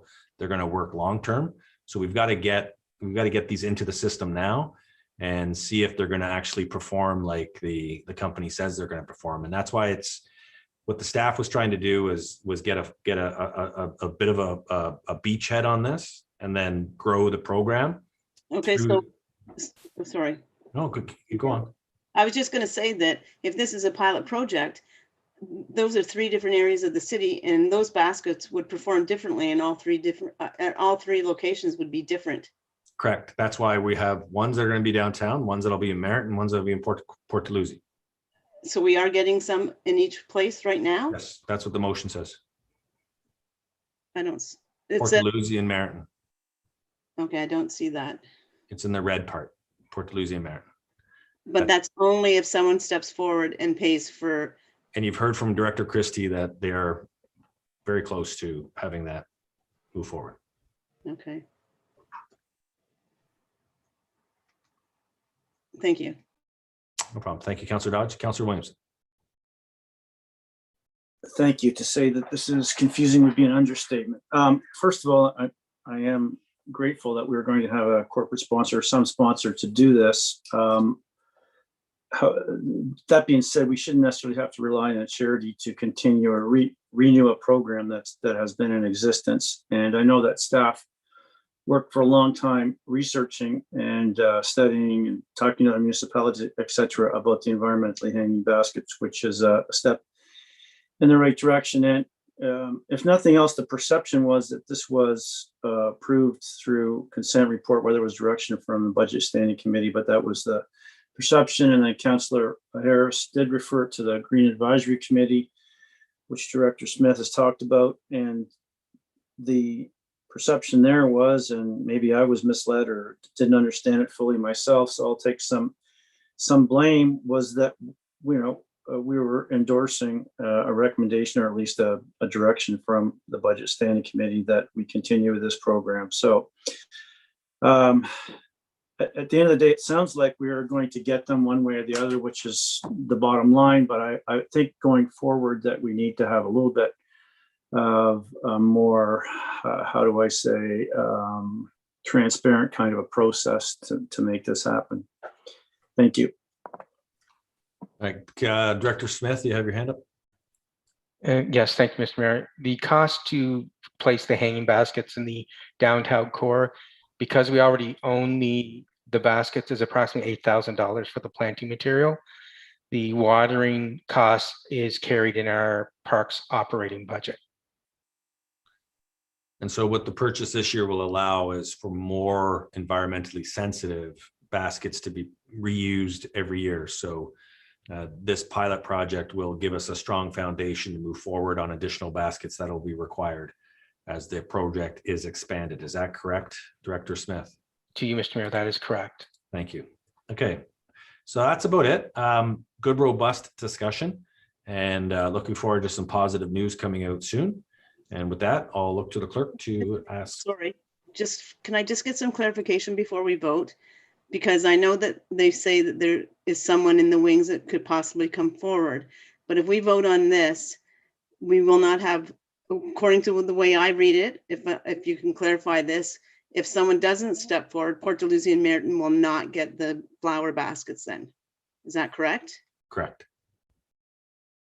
Councillor Porter. I'm not sure if council remembers, we didn't, there was never budget. We had taken flower baskets, hanging flower baskets out of the budget for this year. And there was a report request. And it went to the budget committee meeting asking how much it would cost. It was simply a cost. There was no recommendation to bring it back. So in deciding to try and bring it back in an environmentally sustainable way, in a financially sustainable way, I tried to bring this forward. It's for Port Dalhousie, and there are no councillors from Port Dalhousie on the budget committee. And I just, a point of privilege, a gaslighting of me through this process in the last couple of weeks has been outrageous. Me trying to find a compromise and then being told I was taking baskets away from Port Dalhousie when they weren't there in the first place. I just have to say that it's. Okay, let's move on. Let's these are, yeah, good. Let's get through this. So will you clarify whether or not that stands? It does stand. So you could vote against that if it's your will, but I think you've heard from Director Christie that there's definitely a very strong likelihood, Councillor Dodge, that something's going to happen. Okay, I'm gonna call the question. Mr. Mayor, sorry, one quick question. Is there a way for Councilor Porter to change the wording so that if for some reason the sponsor falls through, we still can pay for them? Councillor Dodge, I think let's just let this motion stand. You've heard from the director, you've heard from the council. I think we're good right now, and let's just let it stand. Councillor, looking to the clerk, call a question. Through you, Mr. Mayor, I need a seconder. Councillor Porter, do you have a seconder? Councillor Townsend. Councillor Townsend, thank you. Okay. Councillor Williamson. Yes. Councillor Townsend. Yes. Councillor Sorrento. Yes. Councillor Cisco. For the love of all that is holy, yes. Councillor Porter. Yes. Councillor Phillips. Yes. Councillor Miller. Yes. Councillor Littleton. Yes. Councillor Kushner. Yes. Councillor Harris. Yes. Councillor Garcia. Extremely reluctantly, yes. Councillor Dodge. Yes. And Mayor Sendzik.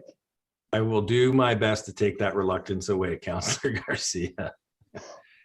Yes, I'm in favor. Carried unanimously. All right. Looking forward to some good news coming out of this soon, and also looking forward to celebrating with organizations like the Port Dalhousie Beautification Committee as we work to make sure these kind of projects are as environmentally sound as possible moving forward, because I think we can all agree that the more that we can do to reduce our carbon footprint and at the same time beautify our city is where we want to go. So this is a good opportunity. Okay, so we now move on to the engineering one, which is we already did the fish habitat, correct? That was already put back in. Thank you. Dragan, you need Dragan by the glass. Where did that one go? Yeah, 10.1, we're on the, so motion to ratify forthwith recommendations, then we'll go to 10.1. That council adopt these items forthwith by a general committee on Monday, May 10th. Moved by Councillor Kushner, seconded by Councillor Phillips, and all in favor? Councillor, yep, all hands up, good. Now we go to motions. So we've got 10.1, great news story. Dragan Brewery Wine Company by the glass. This is about manufacturing AGCO license. It is a housekeeping, if you will. It's for Alcohol and Gaming Commission, requires a municipal resolution supporting the issuance of a license to a manufacturer to sell, serve their beer, wine, spirits for consumption at a manufacturing site, whereas Dragan Brewery and Wine Company has applied to the AGCO by the glass manufacturer's limited liquor sales license, and therefore be it resolved the city of St. Catharines supports the issuance by the glass manufacturer's limited liquor sales license to Dragan Brewery and Wine Company located at 100 Grantham Avenue South. Is that in Meriton or is that in St. George's? It would be on Meriton, Mr. Mayor. Okay, look at that. Like they're picking up a brewery. So can I have a motion? Can I have a mover and a seconder? Meriton seconder. So Councillor Littleton, Councillor Miller as the mover and a seconder. Are there any questions on this? This is a great news story. And before we vote on it, I just want to say to Brian York and his team, they have been working very closely with Mike Nazareth and his team at Dragan Brewery. This is a great news story. And this is someone who believes 100% in St. Catharines. They believe 100% in Niagara. And anyone who has an opportunity when we're out of the stay-at-home order and gets an opportunity to check this out, you will be very impressed with the amount of detail that I think this team has put into it. And I just saw Director York's image come up. If you want to say anything, Director York, you're more than welcome. Thanks. Through you, Mr. Mayor. It's a great investment in our community, a great investment in the Meriton ward as well. It is open for pickup curbside, so check it out. draganbrewing.com. Check it out. It's a great addition to our community. Thank you. Thanks, Director York. Okay, I'll call the question. Look to the clerk. Through you, Mr. Mayor. Councillor Dodge. Yes. Councillor Garcia. Yes. Councillor Harris, Yes. Councillor Kushner, Yes. Councillor Littleton, Yes. Councillor Miller, Yes. Councillor Porter, Yes. Councillor Cisco, Yes.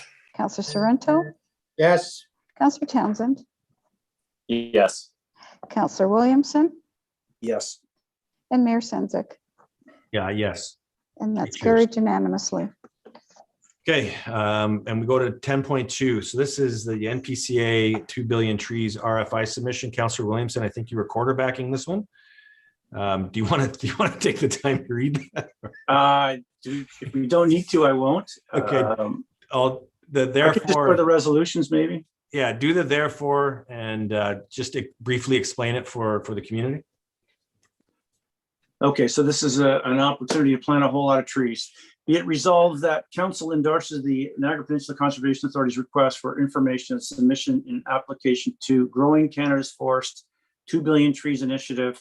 And be it further resolved that staff be requested to continue to collaborate with the NPCA and other partners in identifying planting opportunities and programs aligned with the city's priorities to be included in the full funding application to the request for information submission as an expression of interest be successful. Get pretty much goes without saying what it's all about. Thank you, Councillor Williamson. I need a seconder. Councillor Dodge, and a call to question. Through you, Mr. Mayor. Councillor Garcia, Yes. Councillor Dodge, Yes. Councillor Kushner, Yes. Councillor Harris, Yes. Councillor Littleton, Yes. Councillor Miller, Yes. Councillor Phillips, Yes. Councillor Porter, Yes. Councillor Cisco, Yes. Councillor Sorrento, Yes. Councillor Townsend, Yes. Councillor Williamson, Yes. and Mayor Sendzik. Yes. And that's carried unanimously. Okay, 10.3, Councillor Littleton, and this is the endorsement of the Ontario Tennis Association Safe Return to Tennis Blueprint. There are a number of these that are coming into councils, including other sports. So Councillor Littleton, can you just focus on the therefore be it resolved and briefly explain? Yes, thank you, Mr. Mayor. So we're just asking that that we endorse Ontario Tennis Association's Return to Tennis Blueprint to facilitate the reopening of tennis facilities. And the first question that everyone's going to ask is, well, what about this and what about that? The fact of the matter is that this came in and I sent it, thanks to recommendation from the clerk, sent it to staff. And Mr. Christie is on the call tonight, and he said that it is something, excuse me for a second. So I'll just, it's a bit of filler here and a bit of, oh, there you go. I'm sorry, we have Fortnite next door. And so I had asked him if it was something that his staff would approve, and he said that this is exactly what staff has asked for the government, that individual associations provide that staff is in favor of these individual associations providing these blueprints to the government. So that's why it's here before you. And we did earlier in the night endorse the City of Brantford's request that golf be allowed outside. I think we're very frustrated. Well, I can speak for myself and some others that are very frustrated that the provincial government is not moving forward on allowing outdoor activities. We all know the mental health benefits of them. Tennis is by its nature a socially distant sport where you are not anywhere near another player unless you're playing doubles, and then you don't want to get too close anyway because you're going to get smacked with a racket. So I hope that you support this motion. Thank you. Okay. In terms of Councillor Townsend.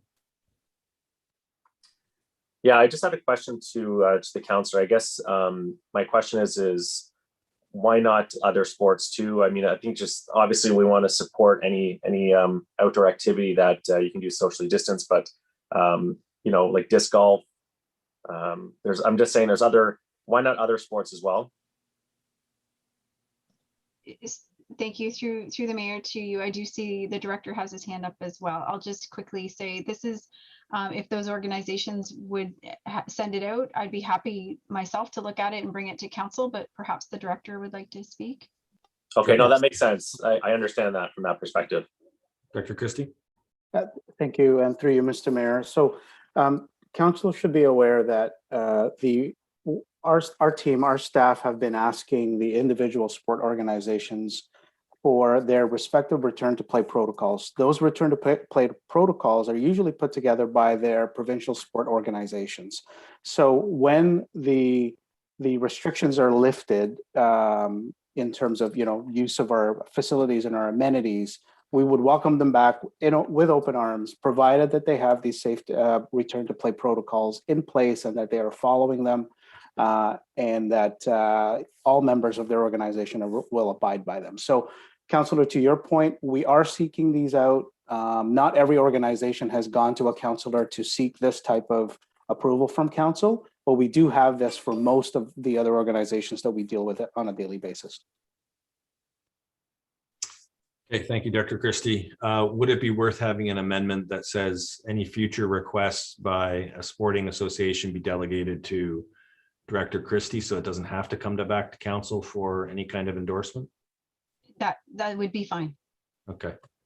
So it looks like I got a thumbs up. So this way, Councillor, Director Christie, you'll see these come in and you can offer an endorsement on behalf of council, because they're all trying to accomplish the same thing, which is a safe return. Councillor Kushner, you got your hands up now. Yes. So what do the experts suggest? The experts suggest that there is a return to outdoor play. What you've heard from the Ontario medical tables is that outdoor play for a number of sports is being strongly recommended. Not the contact sport, but the actual ability to go out and practice. So soccer practices, baseball practices, things like that, where you can still keep your distance. There's a strong push by the medical officers to say, get people back onto the fields. Thank you, Mr. Mayor. Thank you, Councillor Kushner. Great question. Okay. Look to the clerk to call the question. Through you, Mr. Mayor. Councillor Littleton. Yes. Councillor Kushner. Yes. Councillor Harris. I know. Yes. Councillor Garcia. Yes. Just before we continue, I noted there's no seconder, I don't think, on this one. So I need a seconder. Councillor Townsend has a hand up. Okay. Councillor Dodge. Yes. Councillor Miller. Yes. Councillor Phillips. Yes. Councillor Porter. Yes. Councillor Cisco. Yes. Councillor Sorrento. Yes. Councillor Townsend. Yes. Councillor Williamson. Yes. And Mayor Sendzik. Yes. Just to confirm with Councillor Littleton, it was fortnight, not portnight, right? It was fortnight and now he's off it. So I don't have to worry about Just it. wanted to make, just because if it Sorry, was colleague. fortnight, it would be a different experience. Okay, going over now to 10.4. Councillor Porter, you got the floor. Yes, thank you. This is a motion about vaccines where some essential workers, including those who work in grocery stores, and some frontline municipal workers, including transit workers who are responsible for moving our country's frontline healthcare workers, grocery store clerks, and other essential workers around have responsibilities that put them in daily contact with the general public. Therefore, be it resolved that the City of St. Catharines asks the Niagara Region Public Health to provide assurances that these at-risk workers will be prioritized for timely vaccine appointments. It's exciting to see that millions more doses of Pfizer have come into the country, and we're getting some in Niagara. And we know that the age threshold is lower, but we still want to make sure that transit drivers and people who work in grocery stores, they've been waiting and working, I think, in sometimes very precarious situations, that they have access to vaccines like in a very timely manner. I think Councillor Miller might have an amendment to this as well that we've just been talking about. Okay, Councillor Miller, you're up. Yeah, and if no one's seconding, I have a second. Councillor Dodge and myself brought forward something similar about transit workers at the Transit Commission, so certainly support this. I would like to amend that we include, I guess the amendment would be to include that public health is doing all it can to ensure that undocumented workers are, that the vaccine's accessible to them. This is an ongoing and sort of longstanding problem where we're putting undocumented workers in our community in a dilemma where they have to risk outing themselves as undocumented or risk their life by continuing to work without receiving the vaccine. I understand it maybe is a bureaucratic challenge, but it's something we need to address because, as we've heard from the migrant worker community and their advocates, it doesn't reflect our values as the city that this sort of cruel dilemma is allowed to play out. I know Lord Mayor DeCero and Councillor Yip at the region have brought this up before, but I think so far it's a bit stagnant. So I'd like us to endorse doing all we can to help these workers get safe. Thank you, Councillor Miller. I'm going to ask the CAO who has been at the community task force table, because I believe now this is where the subtlety of the word undocumented, because I know a lot of the temporary foreign workers were actually one of the first to get vaccinated in Niagara. So I just want to make sure that we're clear on the words that we're using. So CAO Kemmons, from your perspective, has this been discussed? Thank you, Mr. Mayor. Certainly, we've discussed the migrant workers and the connections in with the employers being the farms and the businesses that have brought those workers in. We haven't had a discussion regarding undocumented workers, but I can certainly send the question up and get the information for council. So for the public, Councillor Miller, so is there a difference between the two so that we can, like, I'm educating myself because I knew that there was mobile units that were actually going out to the farms to vaccinate the migrant workers. So can you provide some clarity? Yeah, so the workers who come in through things like the temporary foreign worker program have been addressed. There are lots of other workers who live in our community who are here illegally because of how we choose to treat people from around the world. So they're undocumented officially, and they are scared about coming forward and being deported if they seek to get the vaccine.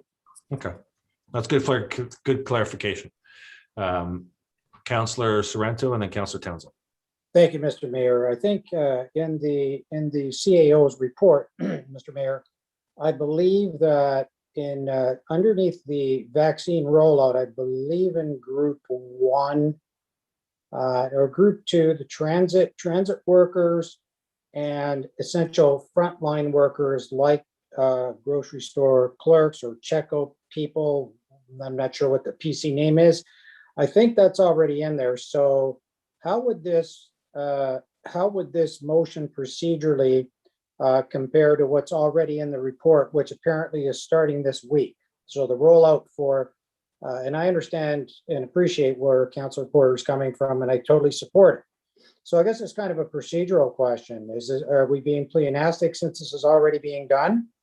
So and my question is for CAO Kemmons, Mr. Mayor, through you to CAO. Through you, Mr. Mayor, the window opening for the group 2 workers, which transit workers and a number of our municipal workers are in, that opens tomorrow morning at 8.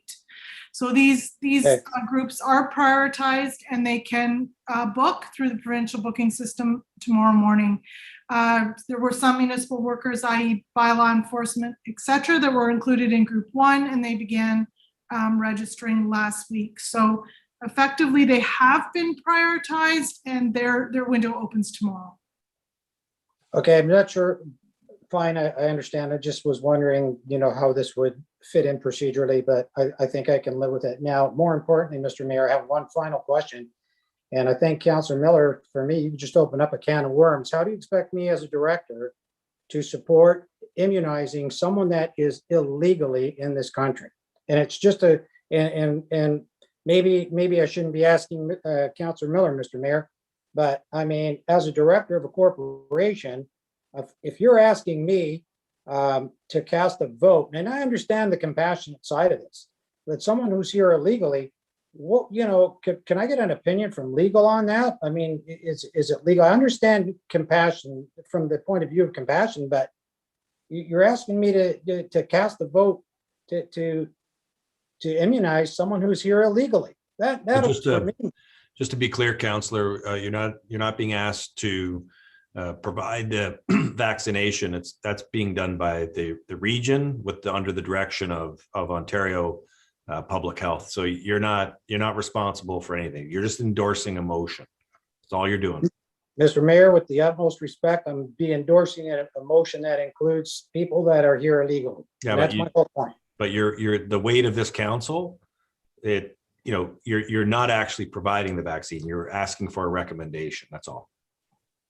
Well, then can we have that in there that there is, legal guidance? Because I'm uncomfortable with it and I'm going to ask to split it. So yeah, you can vote against this. If you can vote against Yeah, that just part if you want. got to split it, Mr. Mayor, please. I'm sorry. I'm having a moral dilemma here. Okay, Councillor Townsend. Yeah, I'll just be quick. The CAO did answer my question. It was regarding the tomorrow morning was when the transit workers and such could be vaccinated. And my other concern was with the migrant workers, because I thought I understood that when they do arrive that they were vaccinated already. So, but I understand where Councillor Miller's going with this, so I will be supportive of this. Thank you. And just to CAO Chemnitz, the other city employees, the ones who are doing forestry, the ones who are doing water maintenance, and those, are they in Schedule 2 or they've already been moved up? Through Mr. Mayor, they are in Schedule 2. There were some municipal workers very specifically named, i.e. by law enforcement, cemetery workers. And there was one other group that was very specifically named in Group 1. The rest of our cannot work from home employees are in Group 2. Okay, well, the sooner that they all get vaccinated, the better it'll be for us, because we're looking for their best health, whether you're transit or working forestry or working on repairing the water mains. We want you all to get vaccinated as quickly as possible. So I'll just look to the clerk to call the question. Oh, we got to split the vote. So we'll vote on the one in red first. And you want just Councillor Sorrento? Mr. Mayor, with your permission, can I make an amendment to that amendment, if that's okay with Councillor Miller? It's not my, you have to ask Councillor Porter and Councillor Miller. So what's your amendment first? Well, the amendment would be to leave it as it stands, Councillor Miller's amendment, but in conjunction with a legal authority or a legal body. No, And it's too ambiguous, Councillor. It's fair enough. It is. It's too ambiguous. So Okay. All right, Mr. Mayor. Thank you. Okay. Okay, to the clerk. We'll call this Okay, question. on the highlighted area before you on the screen, Councillor Dodge, Yes. Councillor Garcia, Yes. Councillor Harris, Yes. Councillor Kushner, Yes. Councillor Littleton, Yes. Councillor Miller, Yes. Councillor Phillips, Yes. Councillor Porter, Yes. Councillor Cisco, Yes. Councillor Sorrento, Apologies, no. Councillor Townsend, Yes. Councillor Williamson, Yes. and Mayor Sendzik. Yes. And that's carried. Okay, the remainder of the motion. On the remainder of the motion, Councillor Porter, Yes. Councillor Phillips, Yes. Councillor Cisco, Yes. Councillor Dodge, Yes. Councillor Garcia, Yes. Councillor Harris, Yes. Councillor Kushner, Yes. Councillor Littleton, Yes. Councillor Miller, Yes. Councillor Sorrento, Yes. Councillor Townsend, Yes. Councillor Williamson, Yes. and Mayor Sendzik. Yes. Carried unanimously. Okay, we got 10.5, which has two delegations speaking to it. So I'll now ask Council Coordinator, and this is in relation to Councillor Dodge, is motions that were carried over from the last meeting of council. We have Salah Wazawardine, who's going to be speaking first, and followed by Vicky Lynn Smith. Salah, good to see you again. Thank you, Mayor. Good to see you as well. And thank you, Mayor and councillors, for giving me time to speak this evening. I'm Salah Wazawardine, resident of St. Catharines, and here as a member of the Niagara Region Anti-Racism Association. Amendment 2 from item 10.5 on the agenda talks about an increased police presence at city beaches. The Beach Strategy Survey showed only a handful of comments asking for more police, and all but one or two were talking about police as substitutable with bylaw enforcement, beach ambassadors, or other staff for security. There are far more people asking for security than asking for police, with one resident even saying, quote, We don't need policing, end quote. In the Ontario case, R versus Morris, the judge accepted facts that showed Black and also Indigenous and people of color are over-policed. And this ruins our lives to such an extent that the judge is using it as a factor in sentencing. Some local business owners have been quoted in the media openly saying they want more police to push marginalized people out. So clearly not everybody feels safe around police. BIPOC, LGBTQ2S+ people, many people with disabilities and trauma do not feel safe when there are police around. There is no reason why we can't be able to feel safe when enjoying the beach through using city staff for enforcing the rules. Even the police have said they shouldn't be used as a substitute for other agencies and staff. Please do not ask for a police presence at city beaches. Please remember, not everyone feels safer around police. Thank you.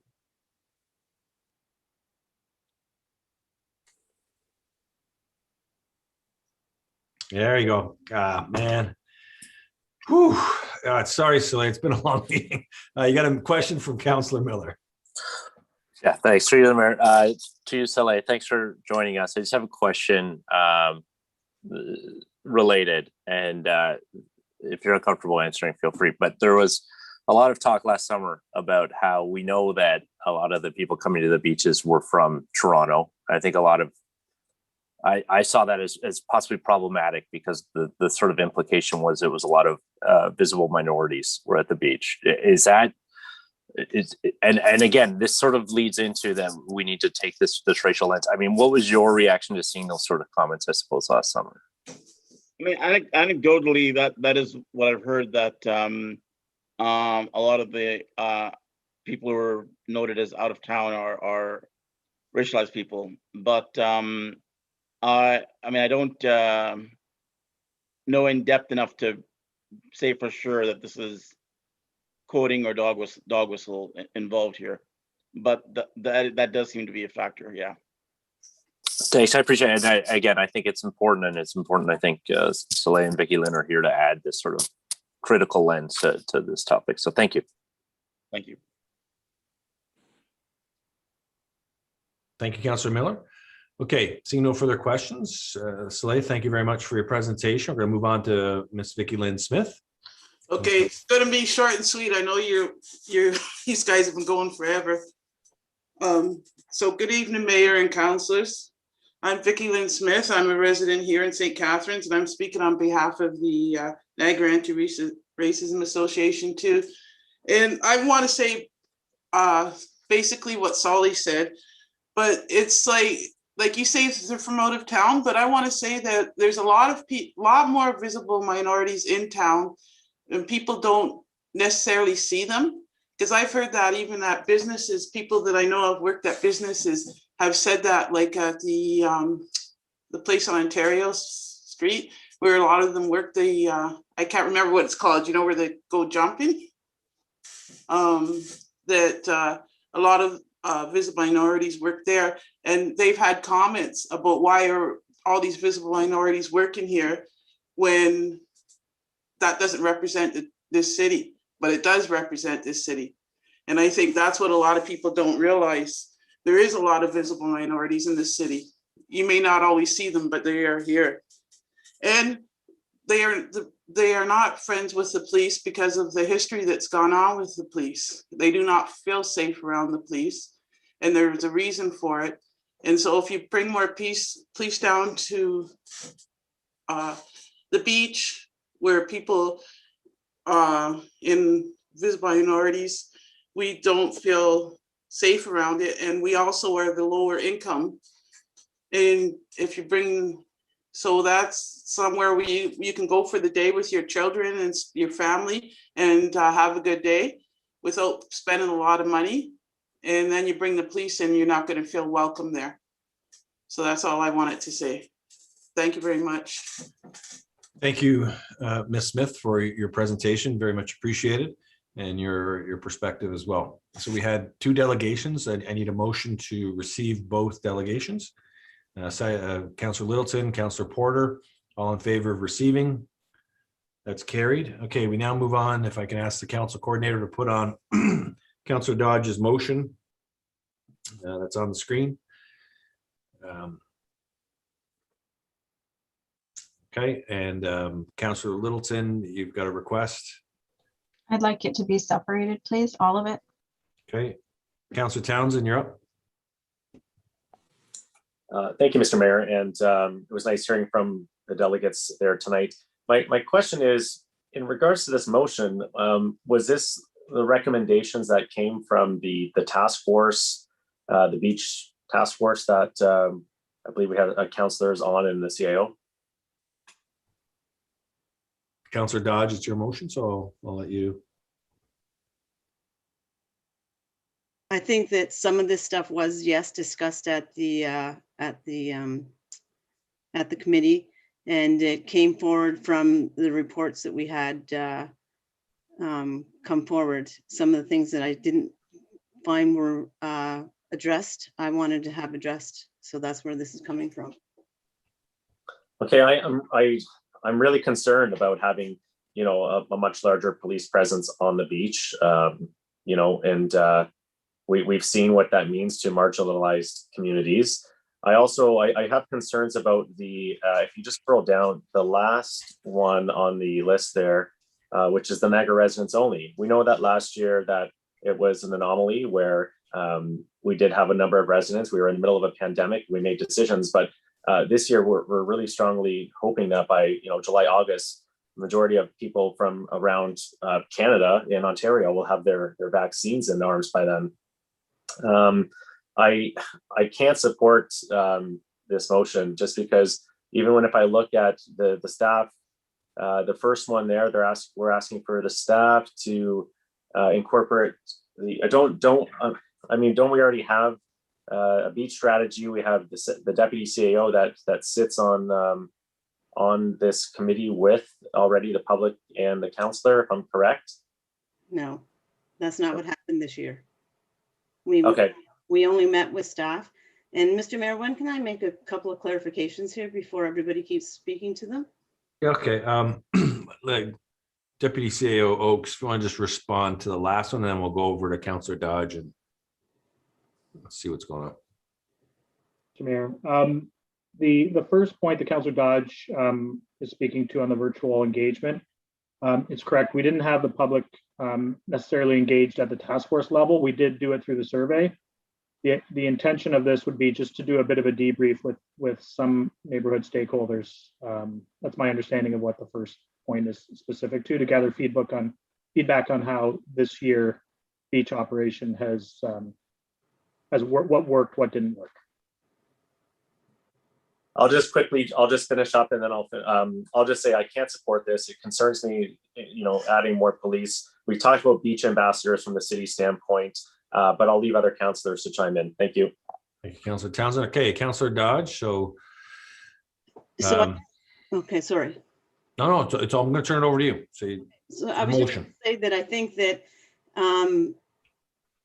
it's been miscommunicated. I don't think that my intent was that we were going to have police officers walking around down at the beach and whatnot.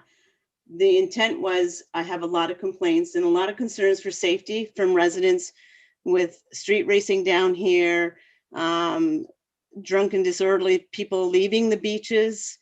It has nothing to do with race. It's just about some safety concerns. And, you know, like Mr. Mayor, after this went to council, you had the very next day, I saw someone communicated to you that there was some loud things and you actually, you know, forwarded that to the police. Those are the types of things I was speaking of. I wasn't saying that we were going to have, I didn't want police walking down there and stuff, but like, you know, when it comes around dusk, when people are racing down to the beach or they're leaving the beach and they're impaired and they're riding on their Sea-Doos after they've been out on the water all day down the road, those types of things I wanted to do. I know that we have ambassadors down at the beach and stuff like that. Another thing that I wanted to communicate, I think that when people thought that there was a lot of out of town people, I think that when people were referring to that, it was basically they were looking at license plates and saying those people aren't from around here. And then some of the behaviors and confrontations that people had with people, they were saying that, you know, they didn't live around here or they would be lost, like they wouldn't know how to get to the beach or they'd be parking their car and going, where do I go from here? So people knew that these people were from out of town. That's how they were saying that they were from out of town. It wasn't a racial thing in any sense of the imagination. And then for number 4, I just said that if it comes at the appropriate time, if we need to look at this again, that we'd look at it for number 4. I'm not saying that we restrict it. It's just that if the need be, I mean, with COVID, things are changing, like every minute is something different. So I think that we should leave it open so that if we need to do something, we can go back to staff and talk to them if necessary. It says right in the motion there. Okay, thank you, Councillor Dodge, for your clarifications. And we got a couple people looking to speak on this. Councillor Porter, you're up. Thank you, Mr. Mayor. Through you to Councillor Dodge. Has this request to the St. Catharines Transit Commission happened? You sit on the Transit Committee. I'm just wondering what staff has said in terms of the financial impact, and could you let us know what they said? When I asked for this report, we had already met for transit, and I have not referred that because it was something that council needed to approve before it goes back to them. So no, this has not been discussed at transit to my knowledge. Did you ask the transit staff if they could just give an indication of how much it would cost? That's what I'm doing with this motion. When we refer it back for the report from them, and that they would give us the financial impact as well. Okay, thank you. And I have a question for staff. Restricting the use of Sunset and Lakeside Park Beach to Niagara residents only. I mean, there was a charter issue raised. Is it still staff's concern that this would be a violation of? There's a lot of comment and talk about the charter and what violates the charter right now. Everybody's talking about the charter. I actually think number 4 is a case that would be in clear violation of the charter. I'm wondering if staff could comment on that.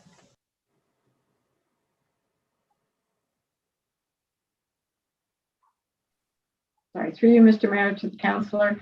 I did prepare a confidential memo to council, which I believe was distributed on May 4th, addressing that question. Okay, thank you. For a lot of reasons, I won't be able to support this motion, and that's one of them. And Councillor Porter, Councillor Littleton, and Councillor Kushner. Thank you, Mr. Mayor. I just wanted to quickly mention that, well, I have a question to the writer of the motion. This number 2 says that staff continue to communicate and work for an increased police presence at the city beaches. You wrote this motion, is that correct?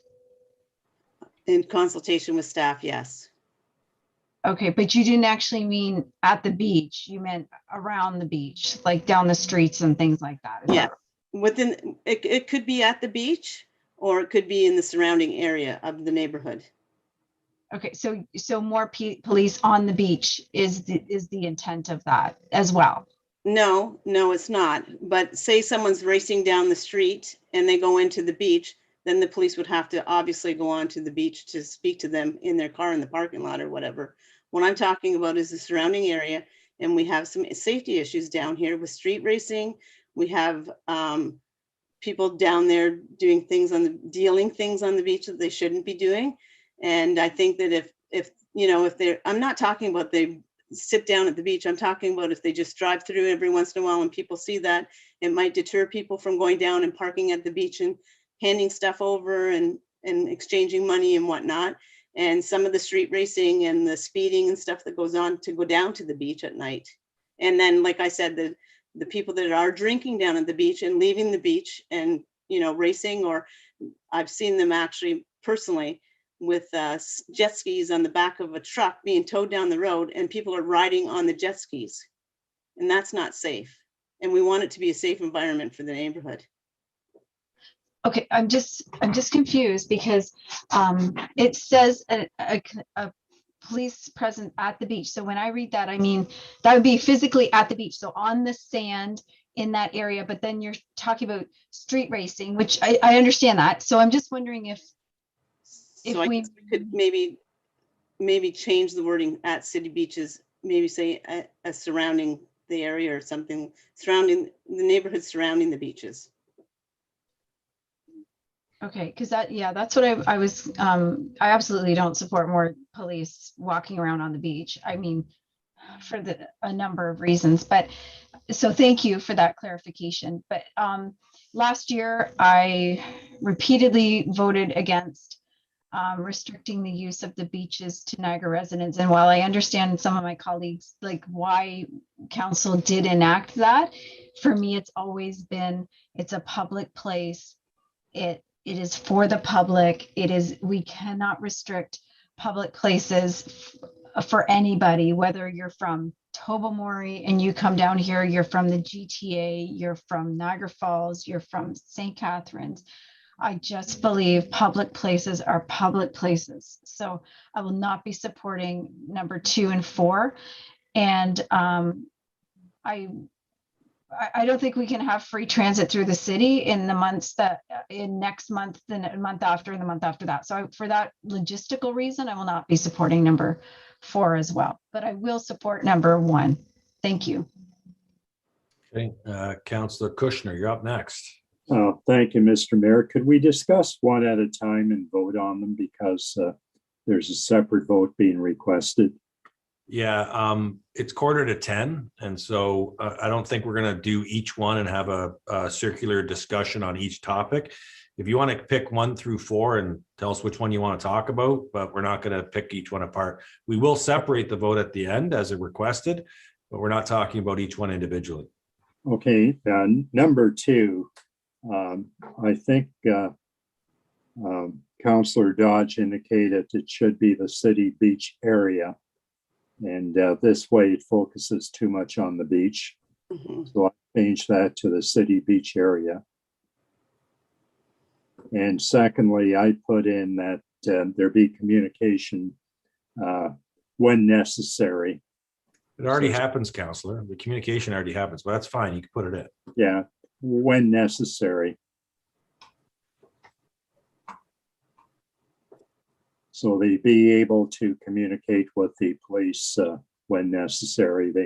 They have something set up. Thank you. All right. Is that it for all the points 1 through 4, Councillor Kushner? Yes. All right, Councillor Cisco, you're up. Thank you, Mr. Mayor. With number 1, I'm supportive of any and all public engagement that we can do, and I think that's a good idea. And I'm sure staff probably would have moved in that direction anyways. With number 2, as has been pointed out, I can't support an increased police presence at city beaches. And we heard from a couple members of the community who were pretty clear that that actually dissuades them from going and would dissuade many members of the community from going to the beach, knowing that there'd be an increased police presence. And I mean, we can parse it however we want, on the beach, around the beach, in the beach area. I don't think it makes a difference, and I can't support that. I'm going to jump over number 3 for just a second. I'm with Councillor Littleton. I think number 4 is just a bad idea all around. And coming back to number 3, I'm a little alarmed given that this is asking to waive what essentially looks like the transit fees throughout the city for 3 months of the year. And it'll go to the Transit Commission. I mean, I'm assuming they still run their meetings on the 3rd Thursday of every month. I could be wrong. They may have changed the date, but there's only 20 days left before June. And this is really something that should have been a part of the budget consultations back in the fall.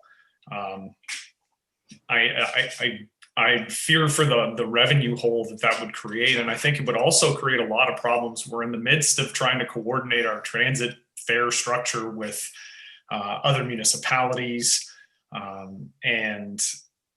And this, I don't think would work.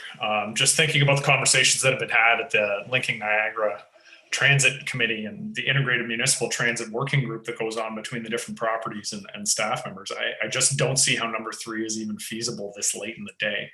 And because it's so vague on free transit through the city, I can't support these. Like I said, I think number 1 and the virtual public engagement is a good idea, but the other 3 just seem to me to be completely non-starters. Okay, thank you, Councillor Cisco, Councillor Miller, and then Councillor Sorrento at the end. Okay, thanks. And I do want to say I appreciate Councillor Dodge bringing these forward. I understand this is her ward, and the pressure around these issues for the last 14 months or so has been really significant. So lead off to definitely understand why we're talking about these things. As I said 2 weeks ago, though, vehemently opposed to the increased police presence, as I have been when it seems to be our go-to on a lot of things, whether it's graffiti or more cameras downtown, or downtown businesses not liking seeing people who have been dehoused or on opioids. We seem to try to use the police as a crutch a lot. We don't really acknowledge the acknowledgement that's happening now is, police don't really prevent crimes. They investigate them afterwards for the most part, and adding guns and adding guns to any situation isn't a great idea. And as we've heard tonight, adding police is particularly harmful to marginalized communities who were already failing in a lot of important ways. So can't really support that one. Support number one. Number three, appreciate the concerns, but I'm always going to vote for free transit. I think if parking's free, transit should be free as well. Definitely, I know, as Councillor Cisco did correctly allude to, we're trying to align our fares with Welland Transit and Niagara Falls Transit. Sure, they wouldn't be too pleased with us offering free transit, but hey, whatever we can do, I think it's a good thing. Number four, to be perfectly honest, I don't really understand what it means. It's asking us to approve considering something maybe in the future, which we don't need a motion for at all. We can just do it at that time. I'm not necessarily in favor of restricting the use. I just don't even understand what that motion is really saying. I mean, we could do that at the appropriate time without this motion passing at all. So anyway, that's just how I feel about it. I know sometimes I talk about these same things a lot, but we really need to take these responsibilities and these things we do here really seriously. Thank you. Thank you, Councillor Miller. Councillor Sorrento for the wrap up. Thank you.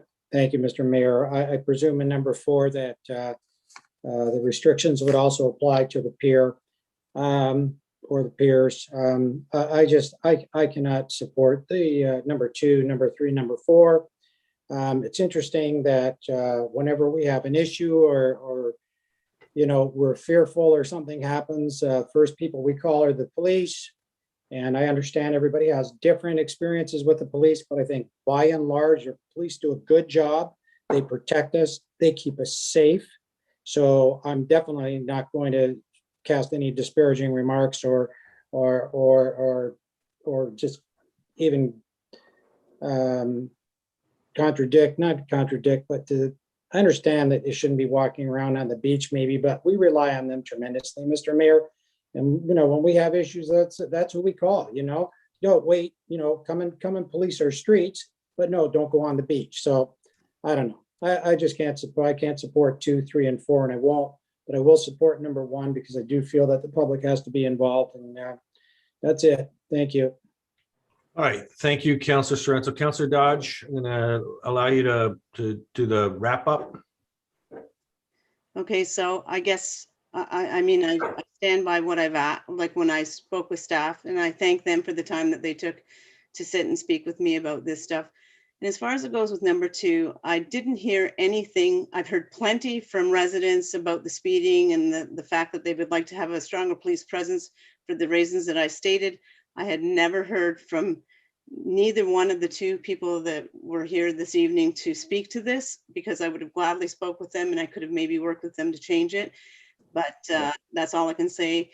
It had nothing to do, and I'm sorry that they feel uncomfortable with the police being down there and whatnot, but we also have residents that feel unsafe. We hear about people walking down there or people on cyclists and stuff like that and cars racing by. So I stand by that. And I'm sorry that if people can't support that, but that was not my intention. It was my intention to keep people safe, not to have people unsure of being down there. This is supposed to be a family experience, and that's what I wanted it to be. Okay. Thank you for that, Councillor Dodge. So we'll start 1 through 4. We'll start with the first one, to the clerk. Through you, Mr. Mayor, Councillor Dodge, do you have a seconder on your motion? Sorry, I didn't see it. Councillor Garcia. Councillor Garcia? Okay. All right. So on the first point, Councillor Dodge. Yes. Councillor Garcia, Yes. Councillor Harris, Yes. Councillor Kushner, Yes. Councillor Littleton, Yes. Councillor Miller, Yes. Councillor Phillips, Yes. Councillor Porter, Yes. Councillor Cisco, Yes. Councillor Sorrento, Yes. Councillor Townsend, Yes. Councillor Williamson, Yes. and Mayor Sendzik. Yes. And that's carried. All right, number On two. this- On number two, I think Councillor, you have a conflict, Councillor Harris? Yes, I do, because my son is a police officer. Okay, so send that email to the clerk as well if you can when you get a chance. Okay. Just has to be in writing. Okay, number two. Councillor Williamson, No. Councillor Townsend, No. Councillor Sorrento, No. Councillor Cisco, No. Councillor Porter, No. Councillor Phillips, No. Councillor Miller, No. Councillor Littleton, No. Councillor Kushner, Yes. Councillor Garcia, Yes. Councillor Dodge, Yes, and I would invite anyone that has any concerns with that to please get in touch with me. and Mayor Sendzik. No. And what I'll ask staff to do is work with Councillor Dodge and Councillor Phillips in terms of communicating with their residents that if there are issues that are coming up and the repeated issues, that the NRP can be asked to be deployed for things like racing, street racing on the streets and stuff. Those are areas that if we know it's happening frequently, that the NRP have shown last year that they have no problem coming in, and they did ride checks there and everything. So to the community, we'll make sure that if there's behaviors that are taking place, that there's at least a discussion with those who can help to manage the situation. Number three is the Transit Commission. Just some clarification, please. I would like Councillor Dodge to clarify number three. Does she actually mean free transit throughout the city, or does she mean through the city, including just those two routes? No, I mean throughout the city, like if you wanted to go to other attractions throughout the city, that you are able to do that as well. Thank you, Councillor Garcia. All right, I'll call the question. Number two was lost, and so number three, Councillor Phillips, No. Councillor Miller, Yes. Councillor Littleton, No. Councillor Kushner, No. Councillor Harris, No. Councillor Garcia, No. Councillor Dodge, Yes. Councillor Porter, No. Councillor Cisco, No. Councillor Sorrento, No.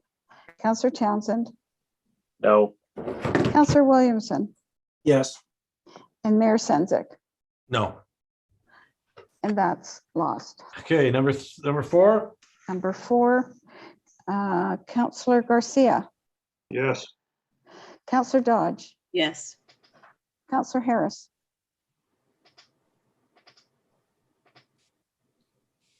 Councillor Harris, No. No. Councillor Kushner, No. Councillor Littleton, No. Councillor Miller, Always having to consider things. Yes. Councillor Phillips, Yes. Councillor Porter, No. Councillor Cisco, No. Councillor Sorrento, No.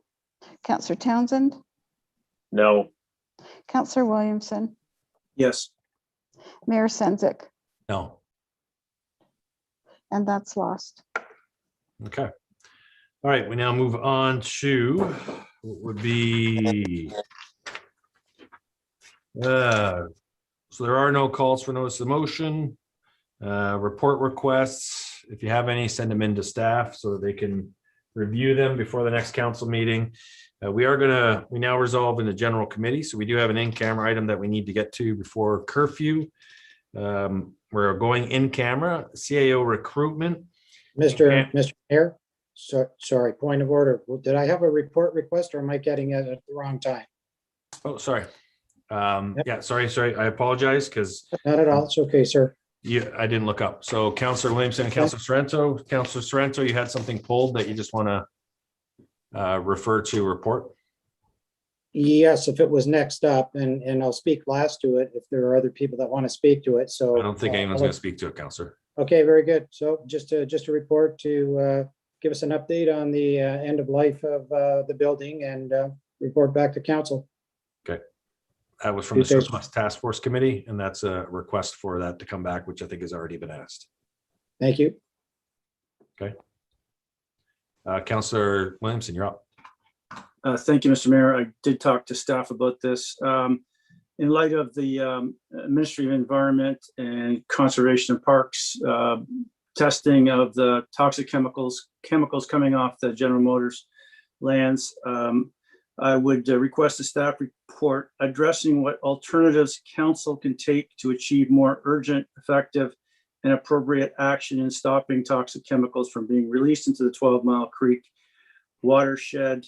And what I'm looking for here is to step up our game somewhat.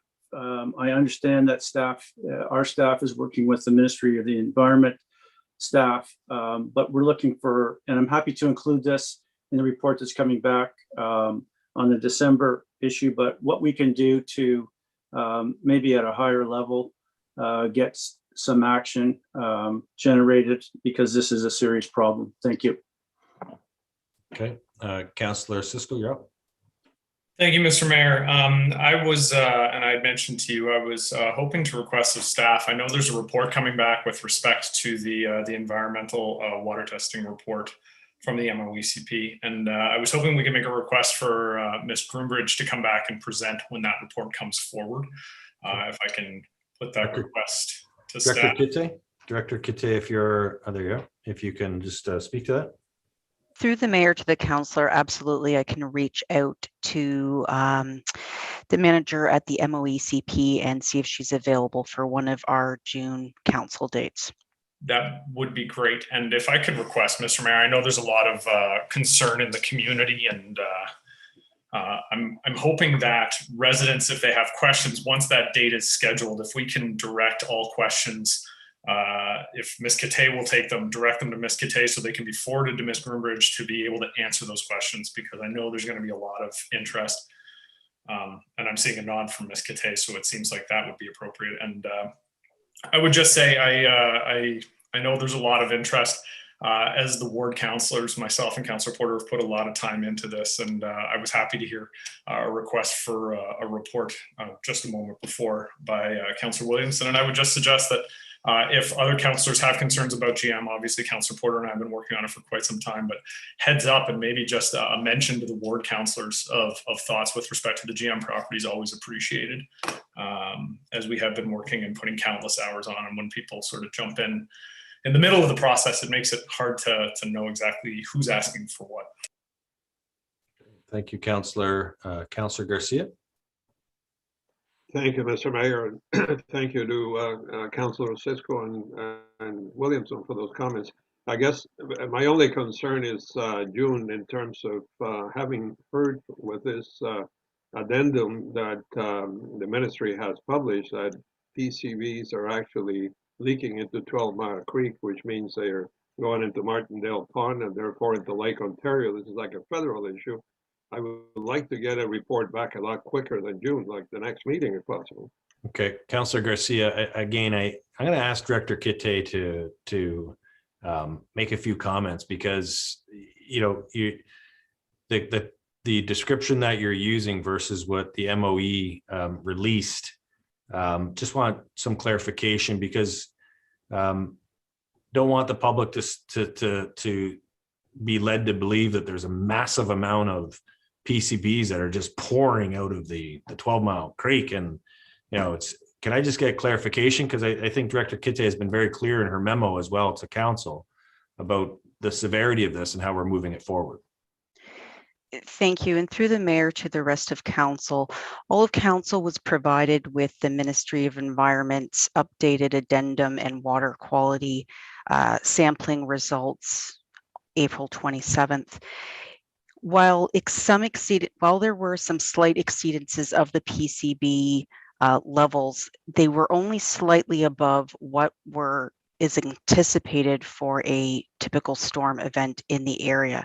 Furthermore, when it's compared with other PCB events in 12 Mile Creek downstream, such as the Beaver Dams area, it's quite a bit less, and the Ministry of Environment as well as Niagara Regional Public Health have said that there is no risk to human health from these levels. So I think we need to be careful around language such as this is a massive problem.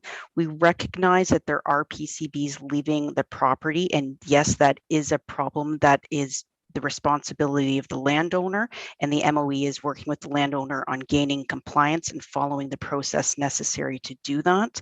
I am committed to writing a report back to council, and I have been since December. That will be coming forward no earlier than June. It does require a lot of collaboration with the Ministry of Environment that also has a lot of other priorities. So certainly the site remains a priority for council and staff, and we're working on that accordingly. But I think the narrative needs to be around factual evidence in this case, which has been provided by the MOE on numerous occasions at this time. Thank you. Thank you, Director. Thank you, Director. I read the report, and the way I read it, it said that the reading was several times what is allowed. So that was my concern. So anyway, I will accept your timing. Thank you, Councillor. Councillor Porter. So just so I'm clear, Director Kite was already writing a report. Is she being asked to write an additional report than what she was already going to do? Director Kite, I think the request has been that we, Ms. Groombridge, come in and present, ask any questions asked by council, and working in collaboration with Director Kite's team on getting better understanding. I think Councillor Williamson is what else could be done if possible from a city's perspective to try and address this, because what Director Kite has pointed out is that this is a private property matter, meaning the owner of the property is the one who's responsible for the source of the PCB and how to prevent it moving forward. But what role can the city play? I think Councillor Williamson is looking for that. So through the mayor to the councillor, it would not be in the city's best interest to provide multiple reports on the same matter. So in December, I was directed to bring forward a report on the MOE's findings once the supplemental information was provided, which was done so at the end of April. So now that we have all the material necessary, it would be our staff will be bringing forward a report to council outlining what this means for the city and what the options would be that would automatically have been included.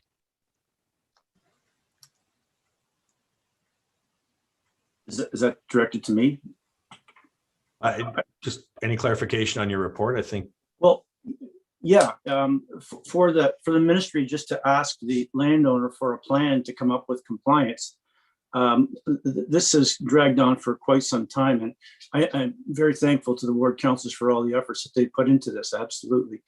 And not trying to, but this is now, we have empirical evidence that we have exceedances of allowable limits going into local waterways. So I think we need a better response than simply to say that the landowner is going to come up with a plan. I think we got to move up the chain here somewhat to the ministry level and see what we can do. So I'm just asking for what our options are to go beyond just having a dialogue.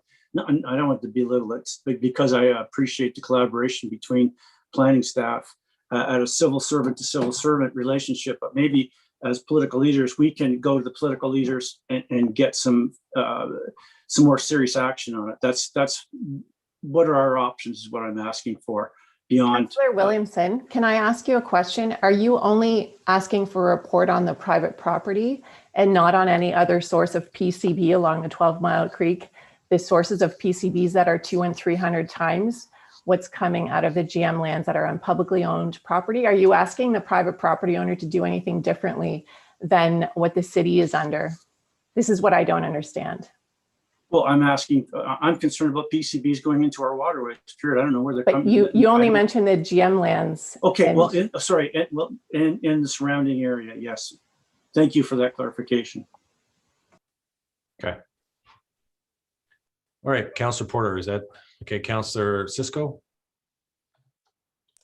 Thank you, Mr. Mayor. I just was going to ask as well, and I apologize that I didn't. Could we also get official comment from the NPCA on all of this, given that they have responsibility over the watershed? Can we get something from their staff on what their opinion is on what remedies exist and everything else? I mean, we seem to be asking our planning staff to do a lot of work, which is covered by provincial ministries and regional organizations. And I feel like we should be directing this in the appropriate place. And the NPCA seems to be the place in Niagara that would deal with this. Someone can correct me if I'm wrong, if I don't understand mandates, but I think that's the case. Director Kitte? Through the mayor to the councillor, you are correct, and that's part of the reason why there's a delay in reporting, is that a collaboration needs to take place with the MOE because this is really their jurisdiction. So I'm in a spot where I'm reporting back on another ministry's authority, responsibility, and jurisdiction on a matter to the local government. So having ministry staff there to answer questions is certainly very helpful because it does reduce the middle person. And I do appreciate the suggestion to have questions submitted ahead of time because I'm sure the ministry would appreciate being able to be prepared to come back with the best responses to council.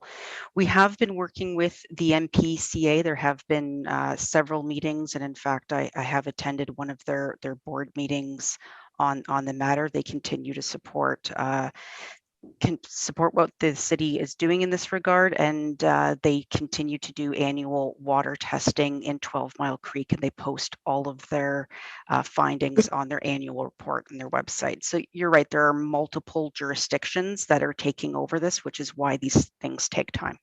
Okay, and I appreciate that, and I hope we can get that NPCA comment specific to this report for that meeting as well, just so we can see where the NPCA stands on this. And I will just finish by saying to Ms. Kitte and the entire planning staff and senior management and everybody who's been involved with this file that I appreciate, and I know Councillor Porter appreciates from the ward council's perspective immensely the amount of work that's gone in and the amount of time that's gone into making sure the community remains informed and the work is being properly done, and that we're pushing in every direction we can to try and get this properly dealt with, because it remains a concern to the people, not just in the area, but throughout the city. It's a point of anger for a lot of us, and I really appreciate the work that's being done by staff.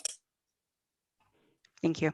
Thank you, Councillor Cisco. So you've heard from majority of council. As in addition to that, just ensure that St. Catharines MPP and also MP is just informed of these reports coming forward, just in case there's things that could be done. And I will say MPP Stevens worked with city staff and local councillors to get in front of Minister Urick. That was in November, December of last year. So we have gone up the political chain, as Councillor Williamson has talked about. Nothing has been ignored. Nothing has been neglected.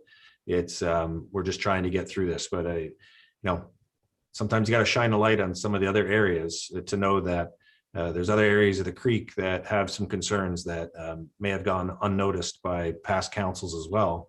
And the goal is that everything should be cleaned up. It shouldn't just be poking at one place. We should be looking at all the places that could potentially have some issues related to the 12 Mile Creek. So that might be a longer term discussion, but I think it's healthy that we're having this discussion today. Just want to thank everybody for bringing up these comments related to the reports. It's very helpful. And we're going to move now into an in-camera item. So we do have one in-camera item that we have to get to before curfew. CAO recruitment pursuant to bylaw 215-170 as amended.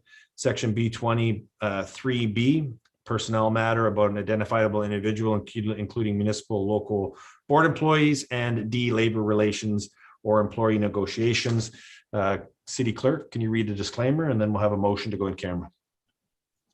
For you, Mr. Mayor, by attending the in-camera session, each member of council acknowledges that their obligations under the Code of Conduct, including responsibilities related to the confidentiality of closed session materials and discussions, remain the same as if they were physically present at the meeting. This includes that members of council are not permitted to record the proceedings and that they must ensure that no other person can see or hear any of the confidential deliberations taking place this evening. Thank you. All right, motion to go in camera. Councillor Phillips and Councillor Cisco, all in favor. That's carried. Evan, take us over and join the breakout room.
Okay, motion arising from in camera, moved by Councillor Kushner, seconded by Councillor Phillips, in camera pursuant to bylaw 215, as amended, section B20, personnel matter about identifiable individual, and it's staff proceed as directed during in camera, and there was a verbal update. So look to the clerk to call the question. Through you, Mr. Mayor. Councillor Dodge, Yes. Councillor Garcia, Yes. Councillor Harris, Yes. Councillor Kushner. Councillor Kushner, He's I not think back he's yet. still, I think he's still in the room. he's still in the room. Yeah, he is. He's Oh, come he on, is. Come on out. Come on out, Councillor. Okay, I'll skip him for now. Councillor Littleton, No. Councillor Miller, Yes. Councillor Phillips, Yes. Councillor Porter, Yes. Councillor Cisco, Yes. Councillor Sorrento, Yes. Councillor Townsend, Yes. Councillor Williamson, Yes.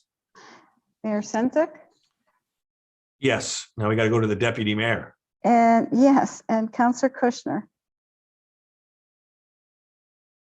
Councillor Kushner, are you with us? Yeah, he's Yeah. there. Given he made the motion. The Jedi Master, the Jedi. We're escape voting room on in the there. motion. We're voting on the motion, Joe? Councillor Yes. Kushner? I Thank you. voted twice. Oh, Thank you. sorry, didn't hear you. Okay, well, I'll give you only one, and it's carried. Thank you. All Okay. right, we got some minutes to receive, and there's some action coming out of these minutes. So motion to extend council by 15 minutes. Councillor Miller, seconded by Councillor Sorrento. All in favor of that one, hands up. 15 minutes, folks. This should be getting us through. Motion to receive and file the minutes of the advisory committees of council. And if I can have Councillor Porter and Councillor Cisco make those motions. And all in favor of the minutes? That's carried. Okay, now we just have some minutes arising from it. From the Social Sustainability Committee, April 22nd, 2021. The staff provided a report on the options for improving accessibility to the carousel to make it more inclusive. Just looking for a timing on this because I don't think staff will be working on this through the summertime. Is there a date that we can put it on here, folks? Councillor Phillips? I was gonna say, probably Q3. Possible. Director Christie, what are you thinking? Yes, through you, Mr. Mayor. Director Martucci and I will have to work on this together, so it might be end of year. Might be doable, but yeah, I would if I had to guess, probably end of year, Councillor and Mayor. Okay, fourth quarter. Thank you. That's fine. All in favor of this one? That's carried. I might have missed one, but I think we dealt with it as part of reports, which was surplus lands. That's Councillor Sorrento already asked for that, just a report. Councillor Sorrento, is that the one? That's the one, Mr. Mayor. Sorry, was I out of order on that one? It's fine. You're in order Yeah, now. that's right, fine, thanks. You're in order now. Yeah, Okay. Very good. Okay, the next one is the request for the Social Sustainability Committee on proposal for Anti-Racism Advisory Committee for amendments to the current bylaw for erection of signs to be sent to City Council and a report back from city staff on the following.